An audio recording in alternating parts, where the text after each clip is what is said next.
Namaste. Good morning, good afternoon, good evening, wherever you may be across the planet, around the world. And to the flat earthers, good morning, good evening, and good afternoon, wherever you may be across this big flat pancake. My name is Gregg Prescott from in5d.com. Welcome to another edition of Spirit Chat, my beautiful in5d family. Quick shout out to Melody, who ordered a couple shirts on in5d.net. These awesome looking tie-dye shirts. She ended up getting some ice dye. She got 2 ice dye shirts, and they both have like wings on them right here. Both of them are called Ascension because of the wings. But it's so cool, the ones that she got. So I'll be mailing those out tomorrow morning. And Nancy just ordered a shirt, and I'll be getting that packaged up right after this show. So, and thanks for the reminder, Nancy, because that's the last one that I have of the cosmic vibrations. I need to make more of each size. So thank you for the order and the reminder. So, did you guys watch that show? I know I can tell by the names in here, a lot of you were here yesterday for Adrienne Goth, but I'm putting it out there to YouTube land. And to anyone watching right now, did you guys watch the show yesterday with Adrienne Goth? Because it was friggin' fantastic. And if you didn't, I highly recommend it. She is so knowledgeable. Mind blown.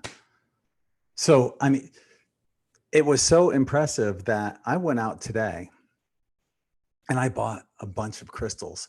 And the ones I couldn't find in my local store, I went to this place, Elysian Fields. And I ended up buying cards there too. I love the cards there. They have these metaphysical cards, much better than like your typical Hallmark cards that you buy.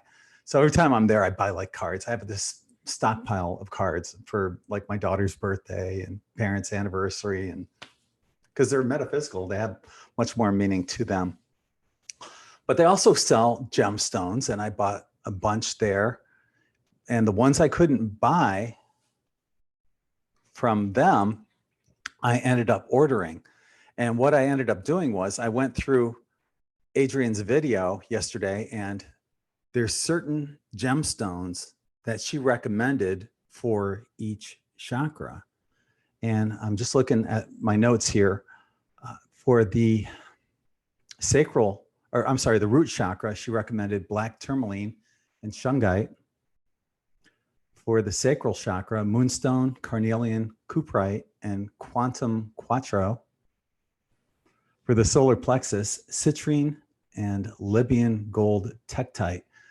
Now, Elysian Fields, man, they had this little piece of Libyan gold tektite, and they wanted like $110. I'm like, man, I can't afford that.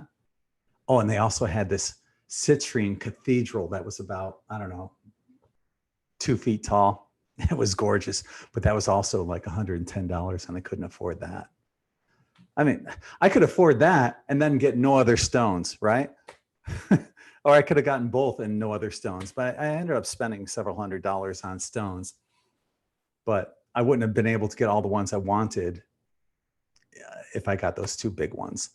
So anyway, I don't even know if I could have afforded that to begin with. It's crazy. It's like, screw it. I'll go without food. How much are bananas? You know, I'll be eating those for the next few days. So yeah, I did end up finding the Libyan gold tektite, Tektite, online. So I bought it there. And the stuff I couldn't find at Elysian Fields, I bought online today. So, and for the throat chakra, she recommended, for the heart chakra, she recommended tugtupite. Tugtupite. It's a tongue twister, huh? Tugtuptite. And you can find all these recommendations that Adrienne gave on in5d. Just click on the interview that we had with her on in5d.com. So tug tub tight, rhodochrosite, and rhodorite. Man, you can tell I work with these stones a lot. I have a ton of gemstones too, but many of these I don't have, but I will shortly in a few days. So for the throat chakra, she recommended aquamarine and blue apatite, not like hungry, A-P-P-E-T-I-T-E, but A-P-A-T-I-T-E, apatite, blue apatite. And let's see, where am I? Excuse me. She said there's a zeal chakra, and that's behind the head, below the skull, and above the spine, that little spot behind your, that kind of sinks in at the back of your neck. That's the zeal chakra. And for those, she recommended clear quartz, pink tourmaline, and eudolite. For the third eye, she recommended charoite, C-H-A-R-O-I-T-E, and moldavite. And for the final chakra, the crown chakra, celestial quartz and apophyllite. Okay, so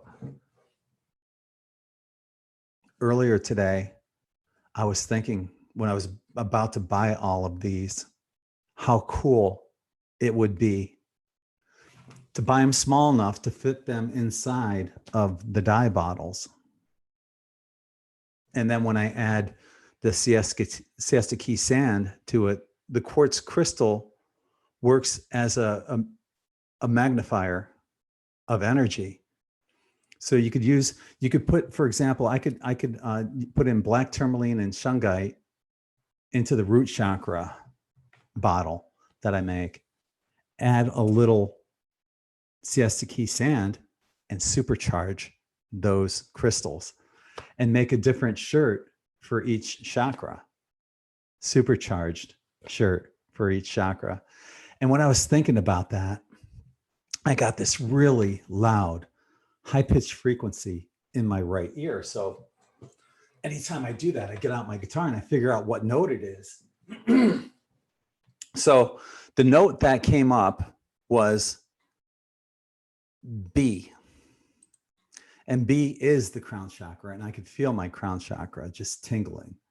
So when you hear these high-pitched frequencies, many times they will associate to whichever chakra you're picking them up on. Like, for example, some people don't necessarily hear the high-pitched frequencies, but they'll feel them. I had a woman that told me she can smell the chakras.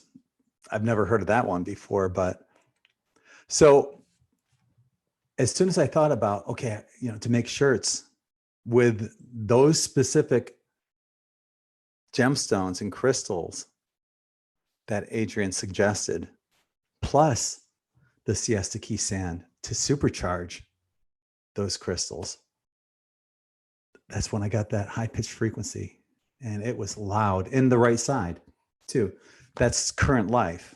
If you are familiar with QHHT, anything on your right side of the body, if you stub your right toe, for example, that has to do with a current life issue. If you stub your left toe, something in your past life is telling you something about your feet or your root chakra, perhaps. So that's how you look at things from right and left-hand side of the body. So this is a current life thing that's going on, and it's the right thing to do, obviously, no brainer. So I'm looking forward to that, and I should be getting these stones within a week or two, depending on how quickly they can be shipped to me. But I can't wait to get started on that. So look forward to chakra shirts on in5D tie-dye at in5d.net. Like I said, Melody and Nancy, your shirts will be going out in the morning.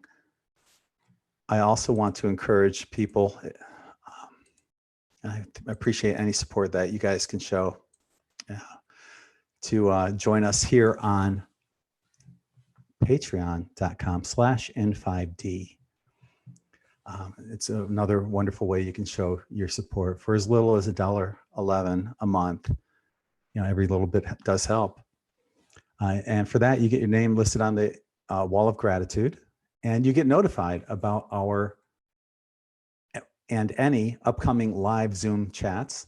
And you also can comment on those as well that are posted on our Patreon account for $5.55. You get all that, plus ad-free articles and the Insiders Club private chat on the first Wednesday of every month, which will be coming up on this upcoming Wednesday. And so at 11:11, you get all that, plus the Afterthoughts videos and the exclusive mid-month energy report coming out here in a couple weeks. So I want to welcome aboard Phil to our N5D Patreon family. Welcome aboard, brother.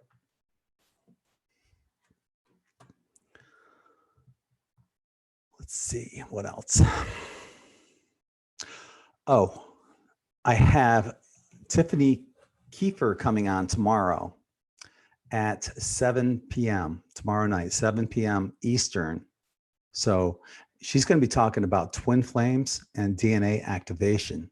So if you have any questions that you want to ask her, the process. What we do is, at least on YouTube, if you want to ask a question, put it in all caps, because that way I can see it. And you guys have no idea how difficult it is to pay attention to your guests and to see what's going on in the chat room and to get the questions and mark them down and still be within that moment.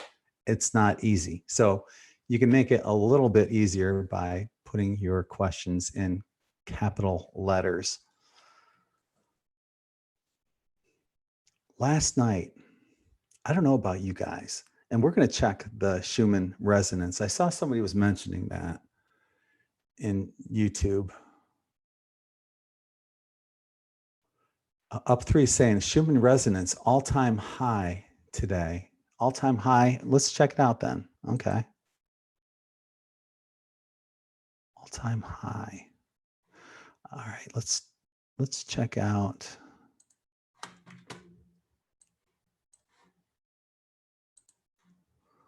All-time high in what? Up 3. What are we looking at?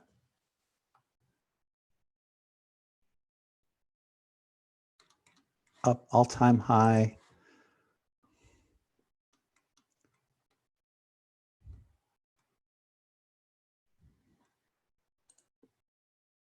Is it the amplitude?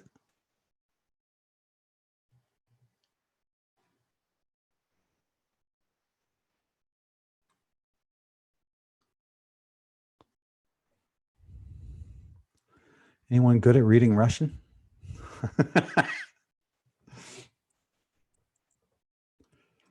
Oh gosh, yeah. So you're gonna have to help me out here. Up 3. You said all-time high. What is it? Someone's saying 170. Is that the amplitude that we're talking about? Help me out here. Toss me a bone.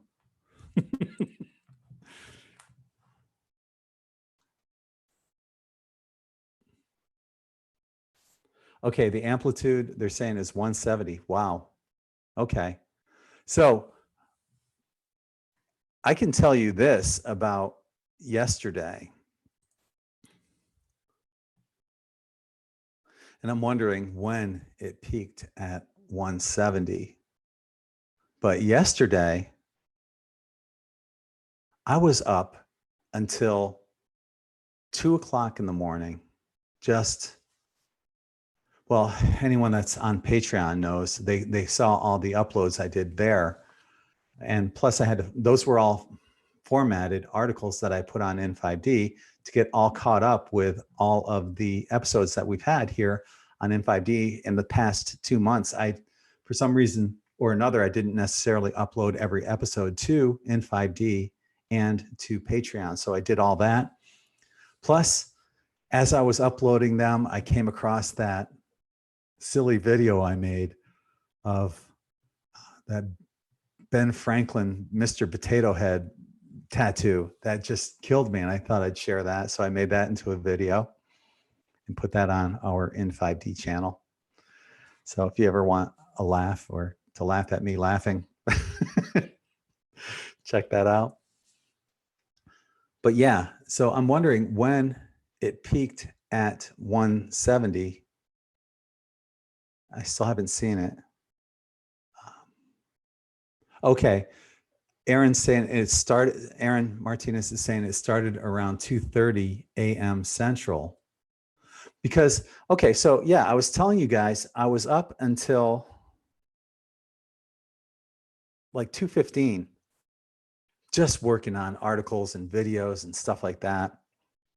But I stayed up last night until, well, this morning, until I'm going to say at least 5 a.m. And then I only fell asleep for like 3.5 hours, I think. That was it. Just full of energy. I did take a short nap today, not very long, but I have still a ton of energy going on right now. So that would be, I think, one of the things I'm feeling from this Schumann resonance. I'll be opening up the chat here shortly to let you guys tell us as well. One last thing I want to cover, though, before that. I want you guys to go to my personal Facebook page. I'm going to throw a link.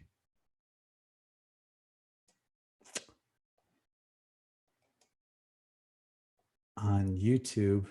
And I want you to tell me what's the latest post that you see. Because I was just told today by a friend of mine who asked me, what's the matter? Are you shadow banned again? I go, no. Why? She said, well, I see you haven't posted anything today. And I had like 4 posts today. So let me know what you guys see there. And I'd appreciate that, because, you know, it's just more proof about how bad they're giving me the business. Anyone, I don't know, you'd have to be familiar with football, but that was an old call one time where the referee forgot the specific penalty, but he just said, giving 91 the business. Well, that's Facebook to me. They're giving me the business right now. So let me know what the last post you see on my personal Facebook page is. I'd appreciate that.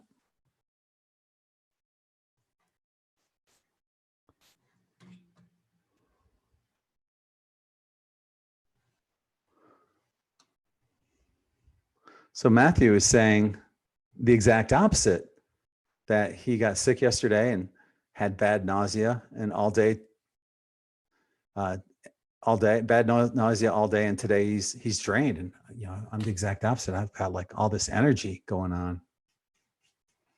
Leanne's saying that the energies have been really tough for her the past 2 days. She's feeling it strongly.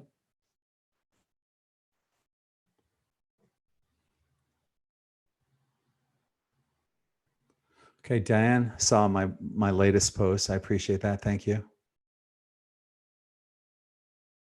You're the only one that answered, though. Thank you for listening and responding, at least.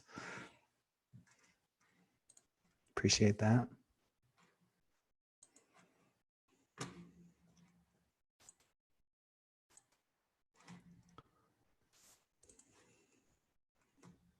I'm going to open up the chat room right now.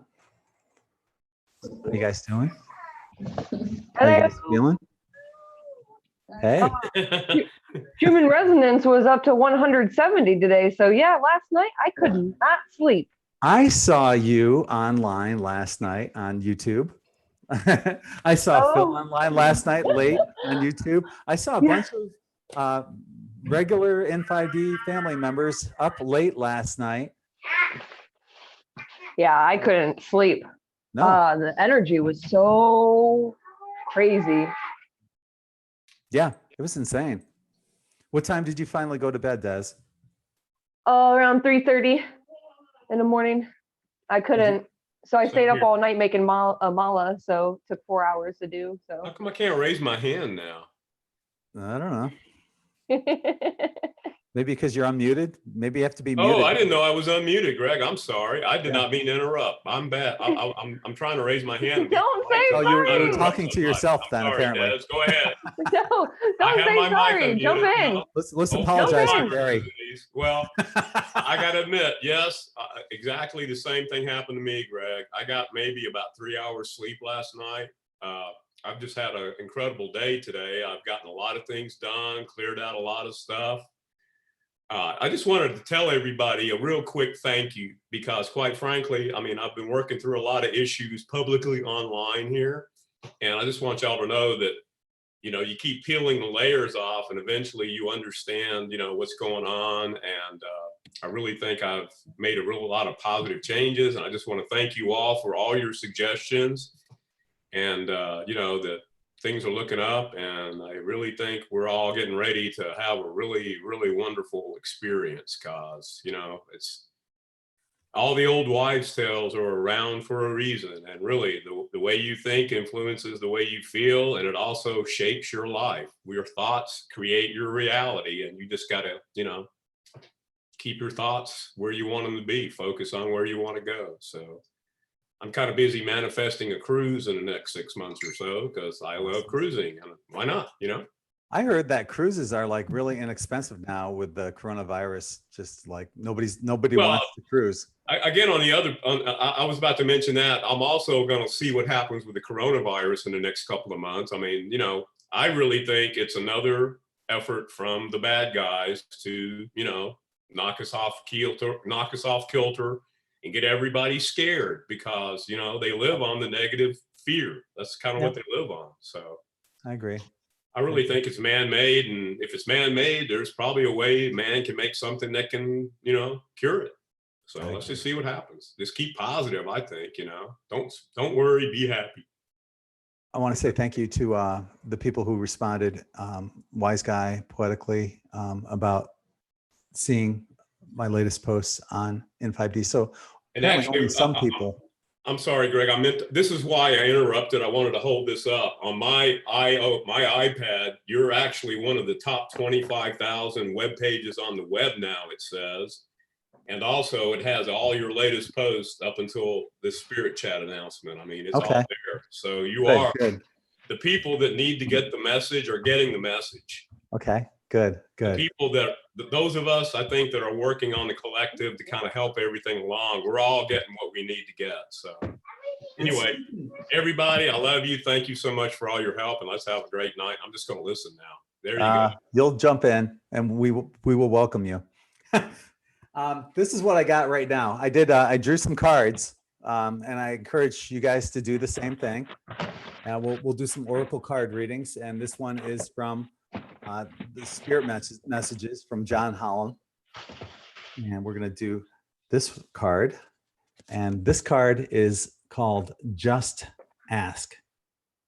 And if you're anything like me, you'll resonate with this card because we'll do anything for anyone, but we have a hard time asking anyone for anything. So like I ask people, please share the articles, and I hardly get any help on that. And I hate asking people to do that because I hate asking anyone for anything, but sometimes it just feels like I keep getting sucker punched when I ask anyone for anything. So sometimes I just don't do it anymore. You know, it's called learned helplessness, but I have to get over that.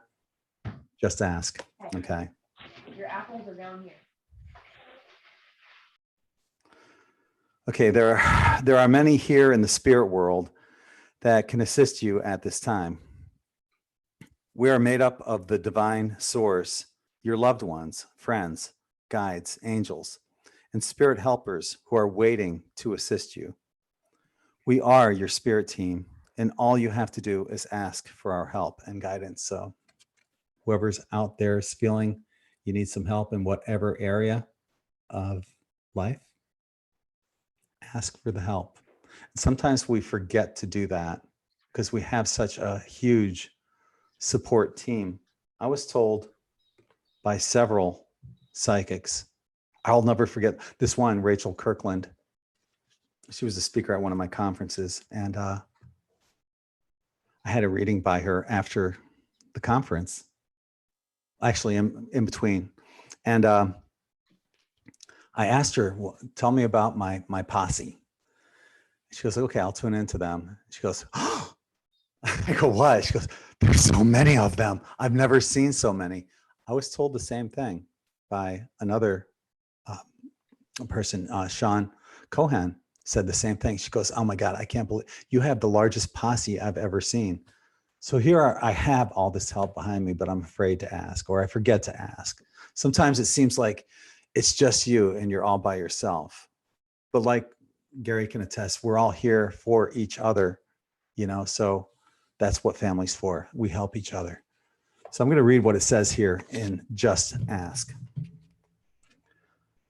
There are many here in the spirit world that can assist you at this time. We are made up of this divine source, your loved ones, friends, guides, angels, and spirit helpers who are waiting to assist you. We are the spiritual team. All you have to do is ask for our help and guidance. So we already read that part, just reiterating it. We bring you this card at this special time because we want to remind you that even though you're reaching out for answers and you don't necessarily need a special tool to ask, we have always been here and always will be, although we cannot interfere with your karmic lessons that you're meant to learn.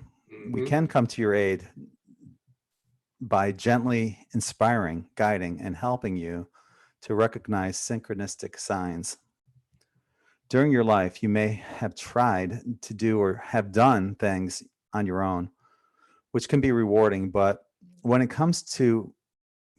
becomes too much and you start to feel drained or weak, or you don't have the strength to go on, then call on us and we'll make every effort to help you. Remember, once again, that we cannot interfere in your life until we've been asked or invited.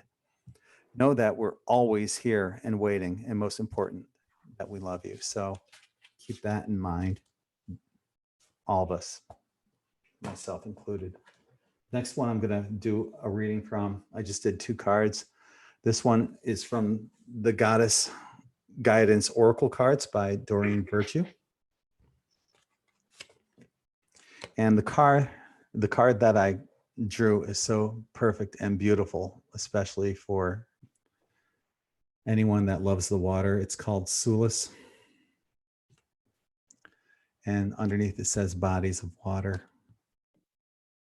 And this says spend time near water, such as a lake, river, the ocean, to recharge your batteries. So, I mean, how many times have you guys heard me say, I need to recharge my batteries. I got to slow down and this and that. And it's not just me. If I'm feeling this, there's so many other people out there that are feeling this as well. Slow down, recharge, find water. I know that up in the Northeast, the Northwest, actually all the United States right now, it's cold. It's even cold here in Florida. So, but find the time to get out and be by that water.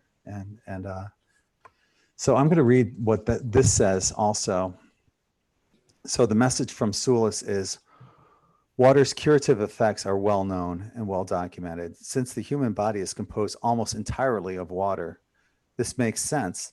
Water can wash away sadness, pain, and the ill effects of suffering. Engage in purification rituals involving water more often. And you'll experience an uplifting in your spirit and outlook.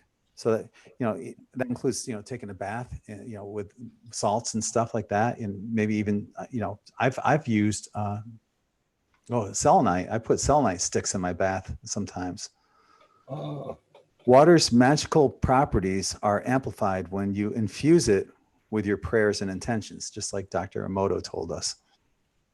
Whether you soak in a sea salt bath or bathe in a freshwater spring, you're sure to see the difference that water will make. And about Sulis, or Sulis, however you want to pronounce it. Sulis is a Celtic sun goddess who oversees bodies of water associated with healing. The Fountain of Healing Water in Bath, England is named after Sulis's honor. Call upon Sulis while conducting healing ceremonies involving water, while taking a revitalizing swim or bath, or when you need help arranging your schedule or finances to allow a trip to the lake or ocean. So Find that water, my friends. What did I say about a cruise? Right? I Just ask. Just Really, ask I'm asking. It's going to happen. Yeah. The So that's- coronavirus. I'm sorry. I didn't know I was unmuted again. I thought I muted myself. Darn. No, you're good. But Okay. that's what we got for cards right there. The 2 cards I drew today. Oh, that reminds me too. I hope other people are going to be doing card readings too. But I want to show you guys the deck that I just bought today. I had to order it on Amazon, but it's the Wild Unknown Animal Spirit Deck and Guidebook, and it's so freaking beautiful. I saw this over at Elysian Fields today, and God, they wanted so much money for it. They wanted like $40 for it, and I found it on Amazon for like 24.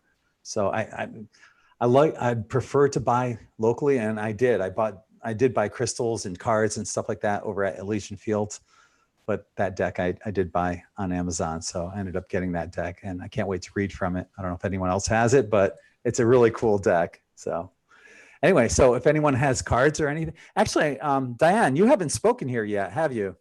No, I haven't. Hi, welcome aboard. I actually have a few questions. I have a couple of stones. My cards, they all got lost in moving. Let me grab them real quick. This is one. It's a rose quartz crystal. And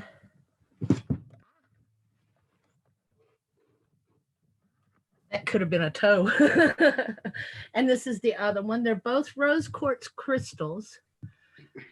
They came to me on their own. They just showed up in my yard about 4 or 5 years ago. What state do you live in? I live in Florida. Okay. I live up in, well, I was living down in the Space Coast area, Melbourne, Palm Bay area, when this happened. Now I'm living up in the Tallahassee area. Is that a common stone for Tallahassee? It's not a common stone for any of us, any of our area. I was going to Rose say, quartz. there's not a lot of stones here, period. in the No, world. not any. Not, that's why they were quite interesting to me. I mean, I've obviously kept them. I moved them from Central Florida on the East Coast, Space Coast me, you know, science head. I was raised in the watching all the shots and everything like that. You don't. It's all all just like where you're at. You know, the ground very soft. No. Sand. Yeah, it's more sand than anything else. Yes, but they So, just can't. They that just rose came, quartz would, according to what Adrienne was talking about yesterday, the pink, green and pink are associated with the heart. So that would be a very good heart chakra stone. it's the pink, but I have used it when they came to me. I was having a very, I don't know what was going on with my feet. They were hurting so bad I could hardly walk. And I just set my feet on them and let them rest on them and massaged my feet with them. And within 3 days, it was gone. What Adrienne was saying about quartz, any quartz can be programmable. So you could use it virtually on any chakra. So that makes sense that you could use it on your feet. And that's awesome that they took away your pain. Yes. And I have, I've had bad back injuries. I have slept with them in my bed on my back. You know, You put them under your back? Under my back. Oh my God. And Wasn't that uncomfortable? you would think it would be, wouldn't you? You would think. It wasn't. Okay. It was absolutely refreshing. One thing that Adrienne recommended yesterday is, like, if you wanted to put like a pillow under your head, you could do the same thing with your back, though, is to put them under the pillow, for example. The coolness of the stone. Yeah, I get it. You know how the humidity here in Florida is. Yes. Sometimes it's better to use cool than hot, you know. Right. And the coolness of the stone actually added to the effect. They alleviate sciatic pain too. They're a little bit larger than you would normally use because of, you normally want a softball or a tennis ball size in the sciatic area, and they usually use tennis balls because they do have more give. But I'll tell you what, those two stones, they came to me. Yeah, they were gifted to you by Yeah. givers. Yeah, I was okay. And I've been sick because of all this energy that's coming in. The past 3 days, the last time I was on, I have been sick since then. And I don't remember what show that was that I actually participated in. It's been a while. But Well, Matthew's been saying the same thing about the sickness for the past couple days. Yeah, and mine seems to start right around, it begins between 5 till I actually end up throwing up all evening until I go to bed. Tonight's the first night that I've actually been able to eat and keep anything down. They said not to eat when the resonance is this high. They say to actually not eat. Do not eat. It's because I try to force myself, but I get nauseous every time I eat. Every time I eat, I get very nauseous lately. Yeah, like I said, tonight's the first night I've been able to hold anything down. I mean, I put a piece of food in my mouth and I have to take it out, and no, I'll tell you what, that's Who what says that? Who says that you're not supposed to eat during these energies? with these energies, I'm not even hungry. I'm seeing a post here on YouTube from Summer Dawn Ray. Gosh, I'm having tongue twister day today. Summer Dawn Day. Rose quartz heals mental and physical pains. Yes, heart-centered and blood neurological pain. So there's your affirmation. Thank you, Summer. Thank you. Yeah. Yes. I thought those were very interesting. I every now and then my feet start hurting a little bit like they were, and I just automatically charge them up with the sun and use them, I do have a tendency of keeping them close to me, so I have to remember to take them out and recharge them. I mean, like I said, I sleep with the darn things. Well, you're not alone on that. I guarantee there's other people here that have crystals in their bed. I put them in my bathtub when I take my Epsom salt baths to charge the water too. So, because I have 2 titanium rods and over half of my back. So when the vibrations are this high, I vibrate is what I feel like. I feel like I've had way too much coffee and I can't eat, no appetite, but I just drink the water and I get in that Epsom salt bath. I'm like the Epsom queen. I love the salt. Oh yeah, I make my own special baths. I use Epsom salts. Oh, yep. And lavender that I grow. And I crunch it down into it, and I add powdered milk. And jar it. Let all that lavender oil soup down into all of that, and then talking about a nice soaking bath. Yes. It's, And one of the things. Cleopatra bath. Sorry. Go ahead. Okay. I was going to say for inflammation too, like, because you can alternate the hot and cold for your back. But also, so the Epsom salt helps with the inflammation, but also rosemary and vinegar in your bathtub as well. Yes. That's another good one. Vinegar or apple cider vinegar? Apple cider vinegar and rosemary. Mm-hmm. Yeah. Good for inflammation. Mm-hmm. Rosemary and rose petals. Is awesome together as well. I bet. Throw in rose quartz then, right? Yeah. Hey, that's a good idea. Huh? Yeah. Curious about the selenite. Just make a little soup concoction, stick yourself in it. What's that, Phil? Yeah. You said you use selenite in water, and I heard that would dissolve it. No, it doesn't. And people would think that, but your bath is only 10, 15 minutes before the water gets cold, and it's not going to dissolve. My selenite sticks are fine.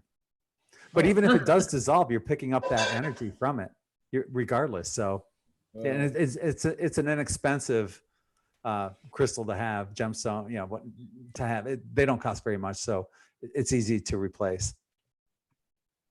Okay, well, I guess the one I got was kind of expensive because it had the flower of life etched into it. So Yeah. Yeah, you do have to be very careful because selenite or anything that's associated with selenite type does dissolve in water. So you do kind of, it just Eventually. depends. Yeah. Yeah, for 15 minutes, it's not going to dissolve away. I would say like if you scraped the selenite and turn it into selenite powder and then put it in your bath, you can do it like that too. So, you know? That's a good idea. I Yeah, mean, you I can have a whole use- jar of it. So my friend gave me. Yeah, you can use a mortar and pestle to do that.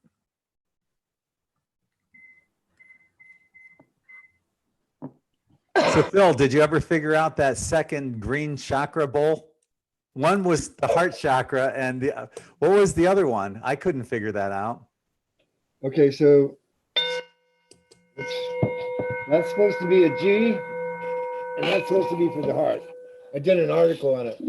Actually, Greg, when you talk about articles, I got a whole bunch on my WordPress page. That's supposed to be your heart chakra right there. Or G, note a G. You had those two bowls out though yesterday that had green. They were green on the inside. Oh, yeah, those. No, I haven't figured those out yet. I wanted to figure out my big bowls first. I just spent some money to get a tuner that works on my computer. I could do it right now, but I didn't figure that would be cool for your show. Did you notice the time of your video? It was 12 minutes, 12 seconds, 12, 12, 3, 3, basically. No, I didn't notice that. Yeah. Good synchronistic time. Yeah. Right. Well, I was just trying to redo that, that last part where I was all confused. In the previous video, I was all confused after looking at him and saying, well, wait a minute, I know that's for the crown chakra, but that's like the third bowl in. Yeah. Two green bowls that were there. One was aligned to the chakra, the heart chakra, but that second one, I think it was like 14 minutes in. I had no idea what that one was or what the symbol was. Yeah. Well, I did some research on it, and in my latest blog, I put in the name. I guess it's not the Sanskrit's name. It's like Anahata, I believe, is the heart chakra. Anahata. Yeah, green. it could be or something. And I did all sorts of research on it. So I had like the vowel, I just learned something. I'm going to put my big old symbol. your big old rose quartz by my side of the bed. There we go. You're good. Yeah, so I had, it's a pretty good article, I think. I did it mostly for my own benefit just because I had to do so much research to get all that information together. I highly recommend that, you guys see all of us here on Zoom and on YouTube. In order to get on here, you pretty much have to have some kind of channel. Not everyone has a channel, but search and find and look for people that have channels here on YouTube. Phil has one. Look them up. Right. Well, that article is on my blog's WordPress page. Mhm. So, But you still have a YouTube channel. I'm trying to get your YouTube channel publicity here. got it. They'll go to your website when you put that in the more info section. And make sure anyone that has a YouTube channel, if you have a website, make sure you put the full URL. And for example, I don't want to just put n5d.com. I want to put http, / n5d.com because that creates a hyperlink. If you just put n5d.com, there's no hyperlink. So make sure you put the full URL in. Wouldn't www and then .n5d.com work? No, not the https .. Yeah, the whole thing. You could just copy and paste that from your website. So yeah, I'm curious if anyone else drew some cards, and what cards did you have? And if you haven't, why haven't you done it yet? Well, I'm doing it. Okay, looks like Desiree's going up first here. And do you have one too, Leanne? Okay, we'll get Des and then we'll go to you. No, I'm putting my art together. So I okay. just bought some stuff. I was just showing this is the Chakra. I don't know if anybody's seen it, but these are the prints that just came out. I So like that. yeah, pretty Oh, cool. nice. So I'm getting them ready to be sold. So hopefully whoever's interested, like me on Facebook, follow me. Yeah. So is that where we purchase them? Is on Facebook too? Yeah. Okay, I'll contact you there. Yep. And you can just go through my PayPal and personally, we can message each other or something. So if anybody's interested in the organ or any of my art, you just personally message me on Facebook or my Zenfully yours facebook.com, and then we'll talk. We'll go through there. So Okay. if you're interested in organ or art, just let me know. Well, I do my own Oregon, so it's the art I'm interested in. Oh, hey. Greg, do you remember the other day when you asked me how I saw the auras? What they look yeah. I sent Greg MP4 on the group chat. That's a basic idea of what it looks like. Just not as bright.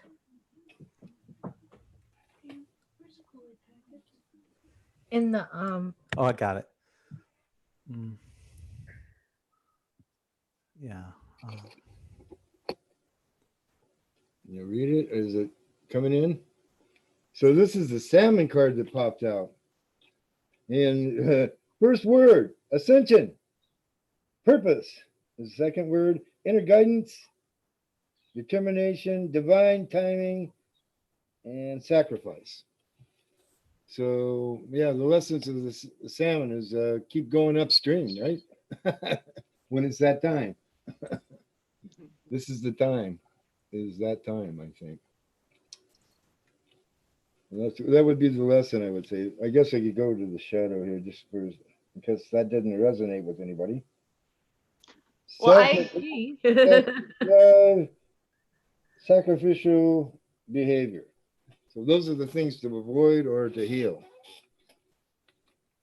sacrificial behavior, huh? Yep. You better heal that. Yeah. Yeah, I've been working on that one. But I like the ascension. That's cool. Yes. Sounds That's like a ascension from sacrificial heal, that from that state. Well, if you think about that, just like salmon, they move upstream and they're constantly going up is ascension. Makes sense. Yeah. Yeah. So it's that uphill battle to get there. And I mean, when you think about death, we don't really, our soul or our spirit doesn't die. It's just the ego that dies. And you can kill that a million ways. Die. We got ego.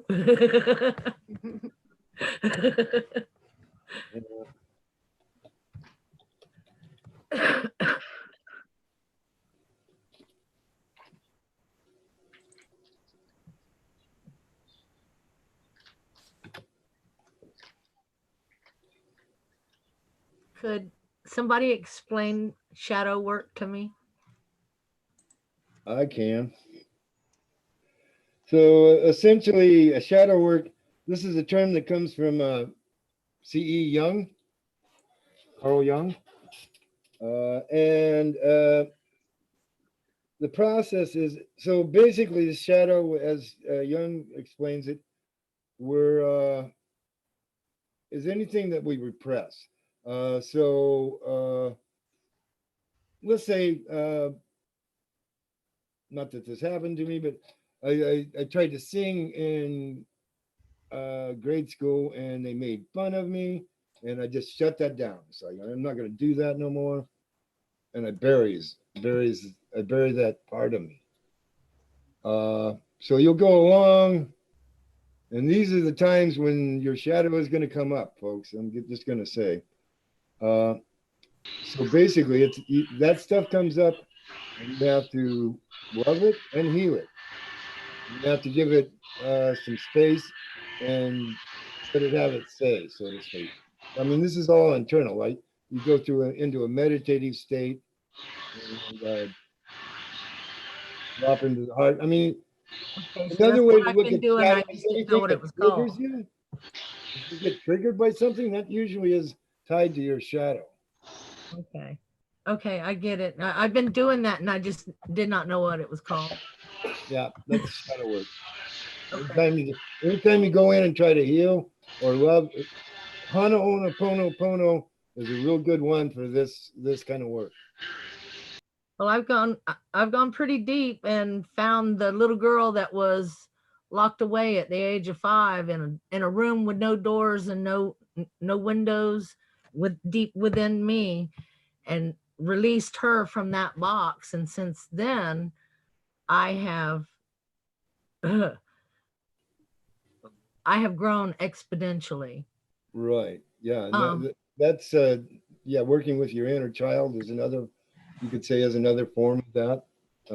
She had to be totally released. She was blocked away at the age of 5, put in that room for safekeeping. And I quite literally had to go in and pull her out. In relative age, as far as personalities and everything goes, she would be the oldest yet the youngest of my personalities that have had to be, I had to quite literally reintegrate after, and it took a long time to do that. Right. Well, I mean, and that is the complete process of soul work or shadow work. Excuse me. Okay. See, I didn't know what work too. name. So you first you realize it and you kind of analyze what's going on or dive deep into what it is, as you say, and then you love it. Say Hana Ono Pono Pono, or I'm sorry, please forgive me. Thank you. I love you. And you might have to say that several times and get it to come out. And then you integrate it back into you. I mean, this is what I've done with all my past lives and all my shadows, is that I love them, I heal them, and I bring them within. Thank you. Spot on. Yeah, he just confirmed everything that I've been doing was the right thing to do. And that does help. I mean, okay, yeah, I did it right. Yeah, you. No, thanks to the spirits that've been guiding me. That too. Right. Yeah, we never should naysay our spirits, spirit guides, our guardian angel. Yeah, I didn't realize mine was still hanging around and is there with me all the time. Carl Jung was amazing. I will act a little bit. Back in 2007, I opened myself up to all the spirits of light that knew me, and asked them to lead and guide me and help me through on my journey forward and so on. I should have asked for 1 or 2 instead of all, because let me tell you, they presented themselves quite rapidly and I had no understanding of it. But today it's, it's like, wow. So when I opened that up, it was basically, I was saying, hey, look, if I've got a host of guardian angels, how do I command them? And how do I ask them to help me? How do I do all of this? I want you all to help me out. Whew. Yeah, on that one, I'm going to say your best bet is to go to the big guys, Michael, Raphael, Gabriel, and Uriel, Metatron. I mean, you probably can just tell well, Angel, I want you to go over here. And I figured it out. I don't know. I didn't understand it either. I'm only trying to track one. I do silly things just like everybody else. Hey, if I got all these, why don't I talk to them? Yeah, I would say I try to talk to them one at a time. Yeah. So Leanne, I know you had a card for us. You pulled the card for us, and I haven't forgotten about you. So if you'd like Oh, to jump in. That's okay. I'd actually drawn two. I Mhm. drew some from my Moonology deck, and then I have a fairy deck as well. So I thought I'd go ahead and draw two, see what I got. And they kind of go along with, Welcome a Shadow, and one is actually renewal, and this is the fairy deck, and it says it's renewal. And that says, review the past and the present so you can plan a bright new future. Or sorry, I don't have enough light in here. Hold on. Understanding your life purpose, releasing judgments of yourself and others. So that has a lot to do with like shadow work, which I feel like a lot of us are doing, especially when the frequencies are high. I think that's a lot of us clearing out old energies too, I believe. And then the second card though, this is the North Node card, which that has a lot to do with life purpose, our North Node for the Moonology deck. And that says, step out of your comfort zone. So I'll read to you what that says about that. It says, North Node, there's a strong feeling when you get this card that it's time to leave the past behind somehow, because you are headed in the right direction. If you want to be happy and fulfilled, you need to get going towards doing the things that scare you within reason, like me talking on here. This card is all about living your life purpose, which is possibly what you've asked about. It's urging you to dare to do something different with your life and your direction, so take action. So you are willing to follow through and live the life you incarnated to live. If you finally find the courage to make the leap, there's a good chance you'll come to ask yourself, why did I wait so long? So if you attune to the moon, you can attune by, I know I'm heading in the right direction. Additional meanings for the card, or you're heading for something which feels like destiny. You need to face a fear and get over it. Time to stop obsessing about someone or something. Stand on your own 2 feet, which is kind of like what Gregg had touched on earlier with his card, and you've got this. So a little encouragement. And it says the teaching. The North Node is where the moon crosses the ecliptic going north. It's a karmic point, and on the horoscope chart shows us what we need to do and where we need to go with our life to find satisfaction, fulfillment, and happiness. The North Node is the karmic astrological point that reminds us, to paraphrase Andre Gide, whoever that is, that in order to discover new oceans, we have to be prepared to lose sight of the shore. Right. Yeah. Awesome. So Thank you. You're welcome. Those are the two I got. That was good. Thank you. And I really love this Moonology deck. I don't know if anybody else has gotten this one. This one I really, really like. Has all the cycles of the moon, and it has layouts for like a waxing moon, or like when we have a new moon, they have certain layouts for it and stuff. So I really like this deck here too. And then the fairy deck, I really like the artwork in this one. It doesn't come with a book or anything, but I still really like it. You're holding the decks up as if we can see them.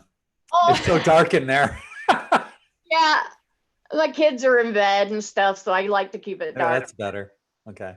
But yeah, it's got a lot of cool artwork in it and fairies and stuff. So it's a very cool deck. But the two of them seem to really go together with each other, you know? Mhm. I really think so. And then what we were talking about with shadow work, standing on your own 2 feet, those kind of things.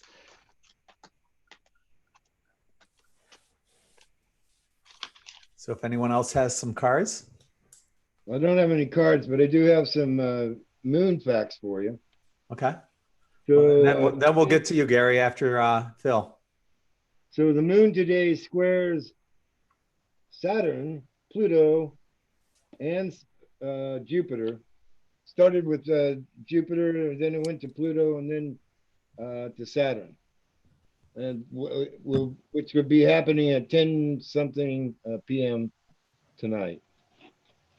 And it's aspecting Virgo. I mean, no, excuse me, Pisces. Sagittarius. Venus. Oh, So she's getting a little boost.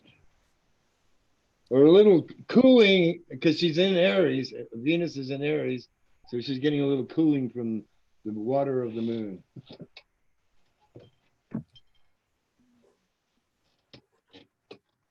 What does that do with the moon being in Jupiter, Pluto, and Saturn? What does that mean? Well, if it's squared, then it's opposed.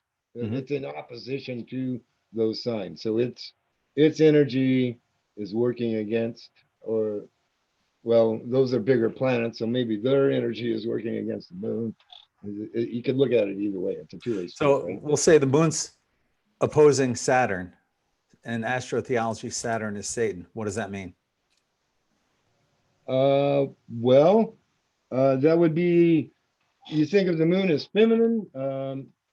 Yeah, so I would say the feminine, the divine feminine is in opposition to Satan, or though Satan, let's just be clear here. This is the creation of the Catholic Church, and even the Catholic Church now has admitted hell was a creation. They didn't, there Yep. is no thing. Yeah. It's karma, it's not hell. And you can have a hell right here on earth, or you can have a heaven right here. Well, you know, Saturn is also, it's Chronos, it's father time, it's everything. Like I said, you know, in that video we did a few weeks ago, a week ago, the cult of Saturn, it's a lot of things that it represents, you know, archetypal representations. So it's opposing time, which is interesting. Father time. That's interesting. Time doesn't exist. The past few nights, Jupiter has been looking purple from my location. Everything looks purple from behind you. That's the light in my room. Purple rain. Yeah. But I mean, it's actually been almost that color from here when I can see through the dagburn clouds. Oh, Well, that sounds like you're in the Pacific Northwest. No, I'm actually up in Tallahassee, Florida, in the Gulf, really? right there Oh. on the Gulf. You always having clouds too, then I see. Yeah, we're getting a lot of rain these past few days. My daughter is a oyster farmer, so we do get to, you know, so we're very close to the water. Yeah, that would dictate that, yes. Oh yeah, it does, and it's been rainy. And cold. Yes. Oh my goodness, she's been out there on that water and it's cold like this. Winter's not nice for oyster farmers. No, it wouldn't be. It would not be. Was there somebody else that had one? Gary, you got one. yeah. I'm just going to show you guys the box cover. It's called Keepers of the Light. Can you see it? Yeah. Mhm. Okay, now what this is my guys, I'm finally getting communications, and my folks have been telling me my opinion is, I don't know if it's true or not, but teachers teach. They teach, like all the great thinkers, Buddha, Jesus, they teach. And then people create the religions based on their teachings, okay?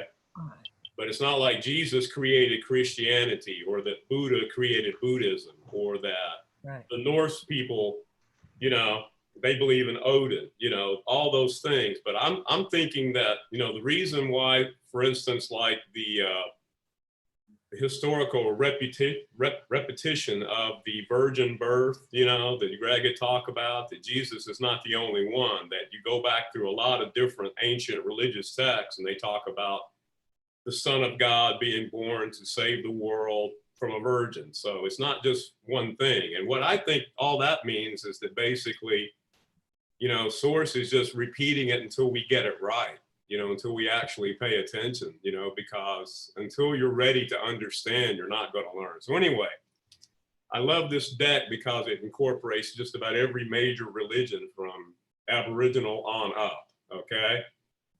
And these are the two cards that I drew tonight. The first one is one of my favorite crystals, Holy Amethyst. Let me show you the card. I think it's really beautiful. Can you see it? Okay, now what the card says is that it is divine alchemy. Move beyond current challenges, focus on what you desire.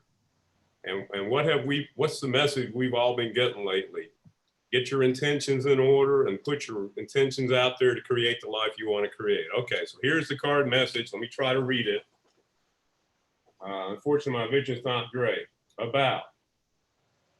Holy Amethyst is the twin flame of Archangel Zadkiel, the angel who helps us transmute negative experiences into love and learning. He is the keeper of the violet flame, which helps us release anything that is no longer serving us. Holy Amethyst also enables us to look over our past fears and challenges and draw wisdom and learning from them. Unlike Zadkiel, for many years, she was not mentioned in spiritual text. I believe this was because her miraculous support wasn't needed on earth as it is now. Back then, it wasn't needed. Now, creation is coming to a cusp, the way I feel about it, okay? And to connect deeply with her light, hold her namesake crystal, Amethyst. Didn't the lady the other day talk about the power of the Amethyst crystal? I don't know, but I've always heard it's really powerful. Extended message. You are ready to move beyond energies or situations that are no longer helpful to you and make space in your life for something more purposeful. You may feel a real need for clearing out, not just mentally or emotionally, but physically too. There is a sense that you are moving beyond challenges and forging golden opportunities from stagnant or unhappy experiences. It's important to recognize that you are like a magician at the time, with the ability to use your thoughts, will, and actions to bring about life-fulfilling and dream-enhancing opportunities. It's important to focus on what you desire and not what you fear, because what you give your energy to will literally begin to flourish. Call on Holy Amethyst to help you focus on golden opportunities. I don't know if that speaks to anybody, but that's the first card I drew tonight. Well, yeah, that kind of ties in with the Just Ask that I drew and the North Node that Leanne drew. So, I mean, how many times have we been told, ask and you shall receive? You know, it's like, I'm like you, Greg. I always thought I had to do it myself. And I'm finally understanding that no, I don't have to. I have all this support. All I have to do is ask for it. And boom, it's there. Just I had this huge amethyst cathedral too in my right, it's facing me. It's about 2 feet tall. It's beautiful. It's gorgeous. It's heavy as hell. I mean, isn't that a great crystal though? I mean, doesn't it just resonate?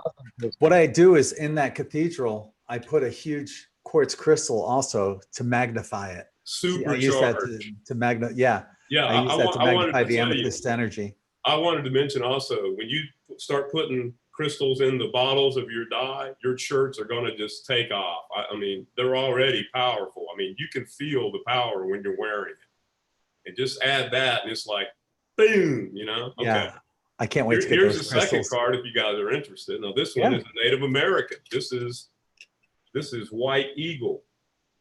And I have to tell you, I know in one of my past lives, I lived on the plains as a Native American because it just speaks to me. But it's White Eagle. And the card says Ancestor Spirit. It says, connect your lineage. A family wound or pattern can be healed now. And I'm really thinking this one might be more for me personally than for everybody, because that's something I have really been working on at the moment. But here's what it says. White Eagle is a Native American shaman who is dedicated to honoring our spiritual heritage. He is a world-renowned spiritual guide who has been particularly cherished by mediums all over the world.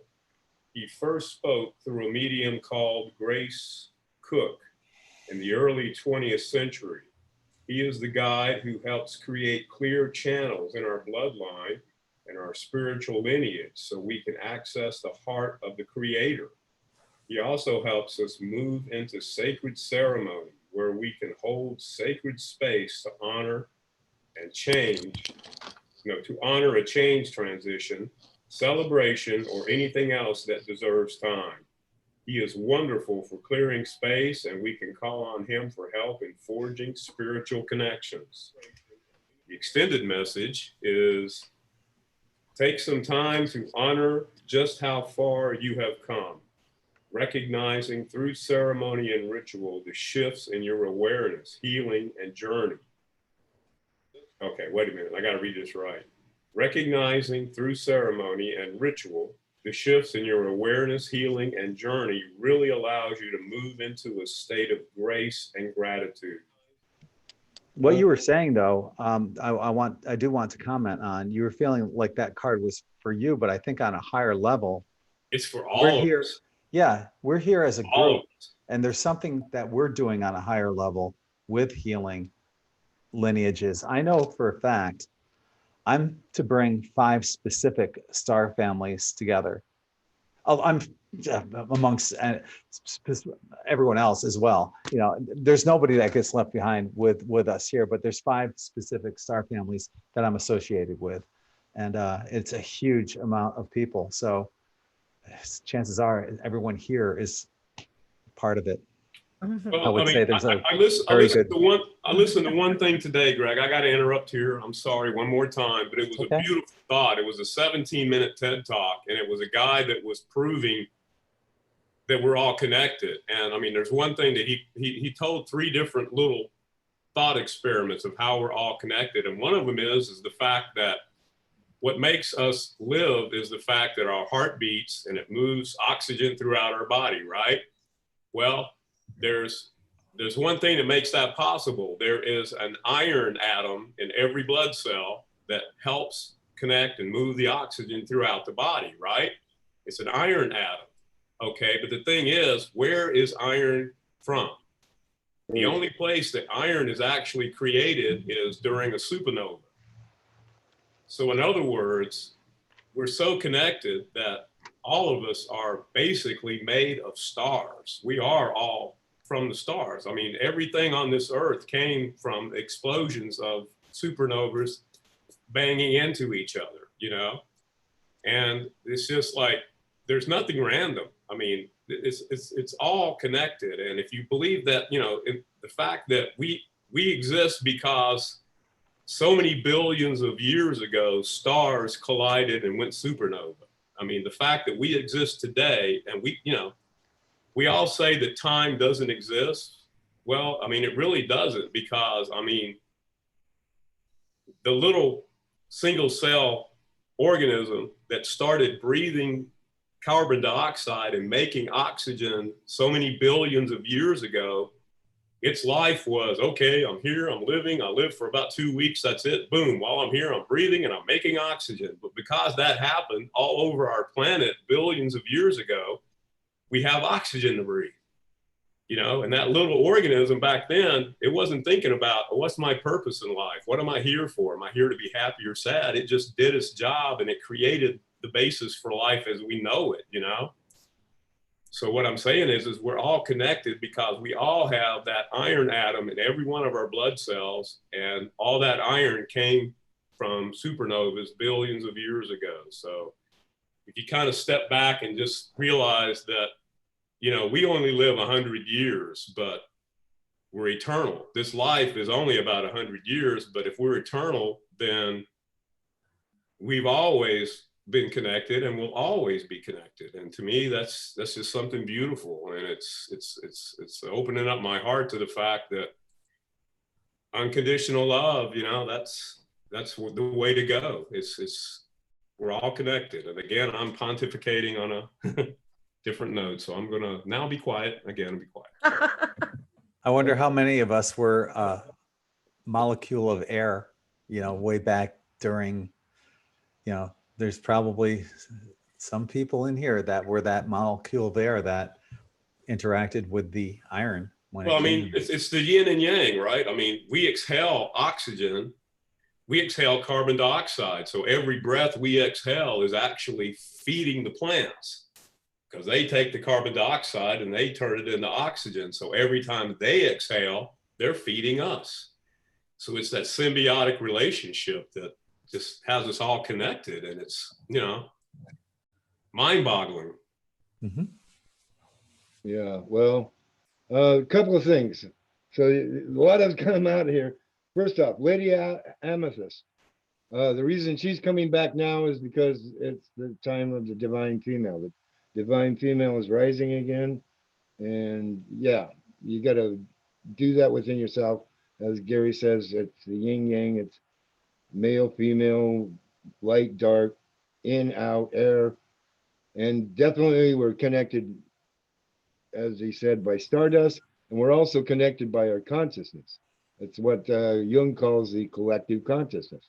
It's all one thing, folks. We're just like waves in that ocean of consciousness. That's my 2 cents. Could be I the agree reason totally, why Phil. Jupiter is purple right now too.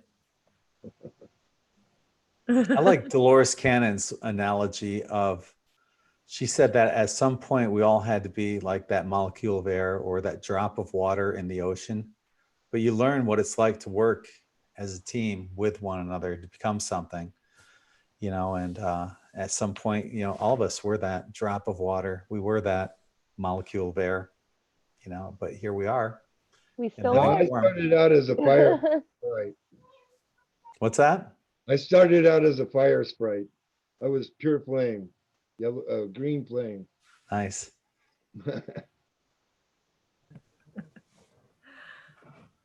Can I tell y'all experience I had? About early 2011, I took a shower and I did some singing and made some really weird sounds, like the ohm and all of these nice little sounds into the water. I went to bed after I dried my hair and everything like that. I went to bed. About 5 hours later, I wake up. Somebody is covering me up. Okay. And I said, thank you. And I went back to sleep. And then I woke back up and I'm like, wait a minute, I'm soaking wet. Why am I soaking wet? And who just covered me up? And I sat up on the edge of the bed and I remembered what had taken place.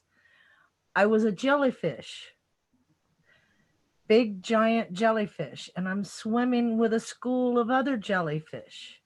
Now, my mother had just passed in 2010. My mother was right next to me. We were speaking. She was a jellyfish, just like me. I recognized us as big giant jellyfish. My uncle who's passed was there. People I knew who had passed was there, but people that I knew who were still alive was also there. And I was recognizing them, but they were jellyfish. And the question I asked was, what are we doing?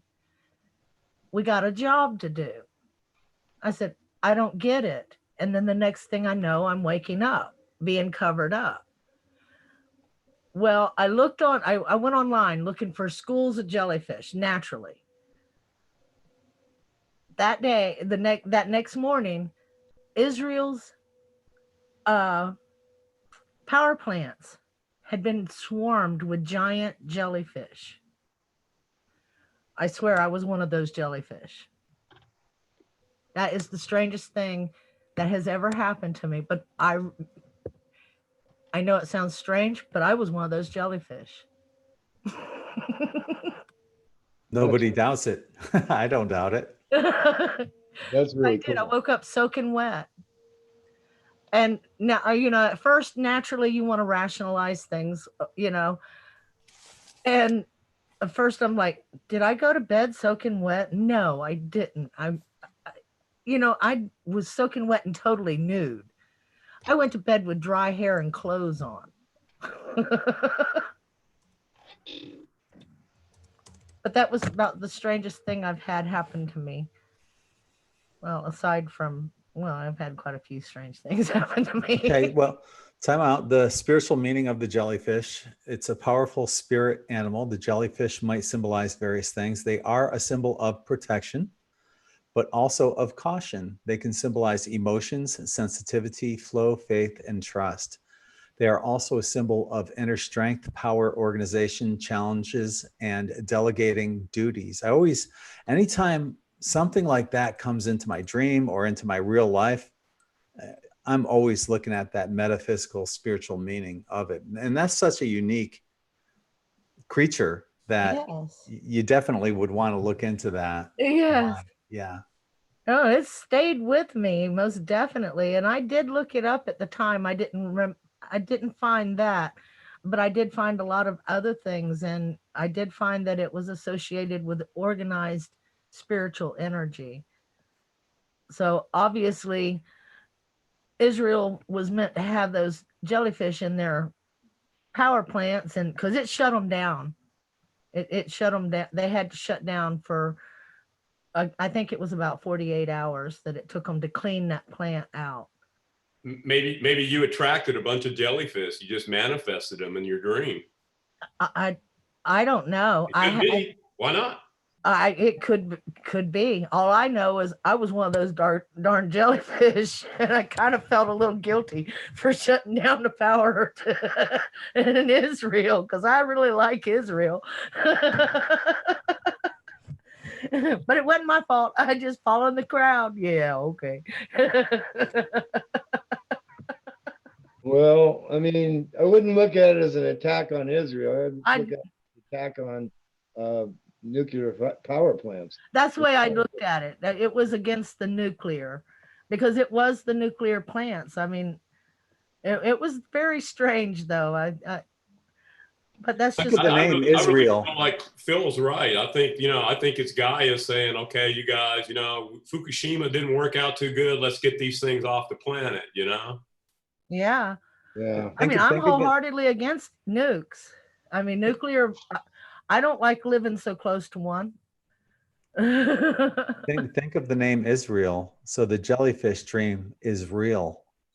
Yeah. Right? Yeah, that was good. Synchronicity. I want to show you guys this.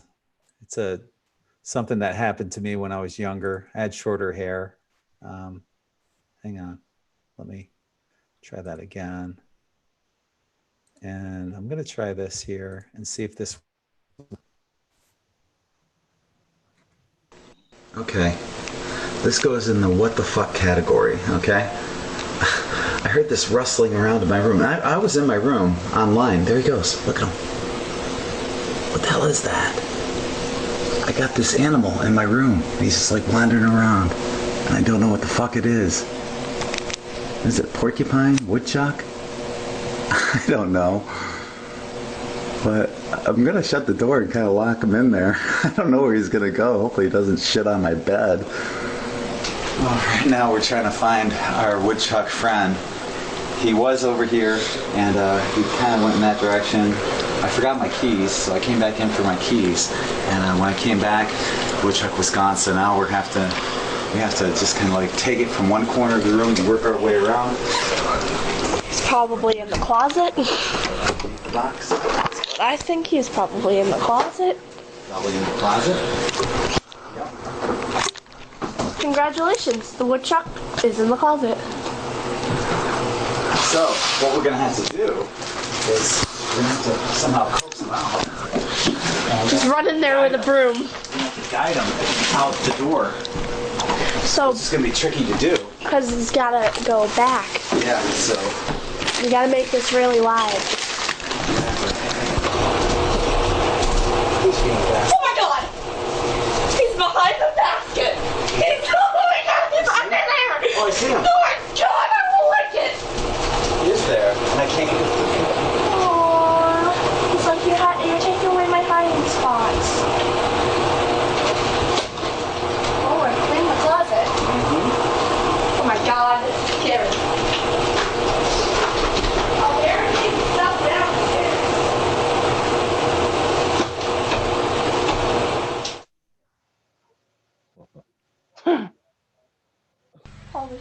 heart attack. Okay, well,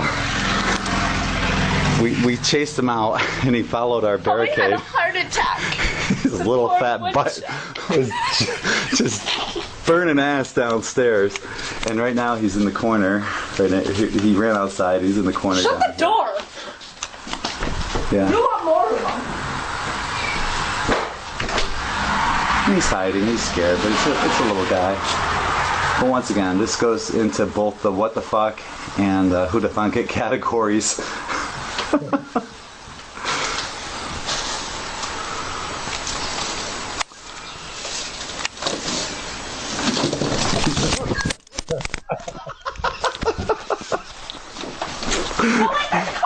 don't.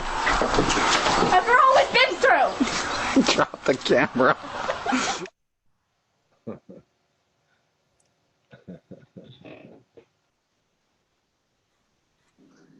Okay, this goes.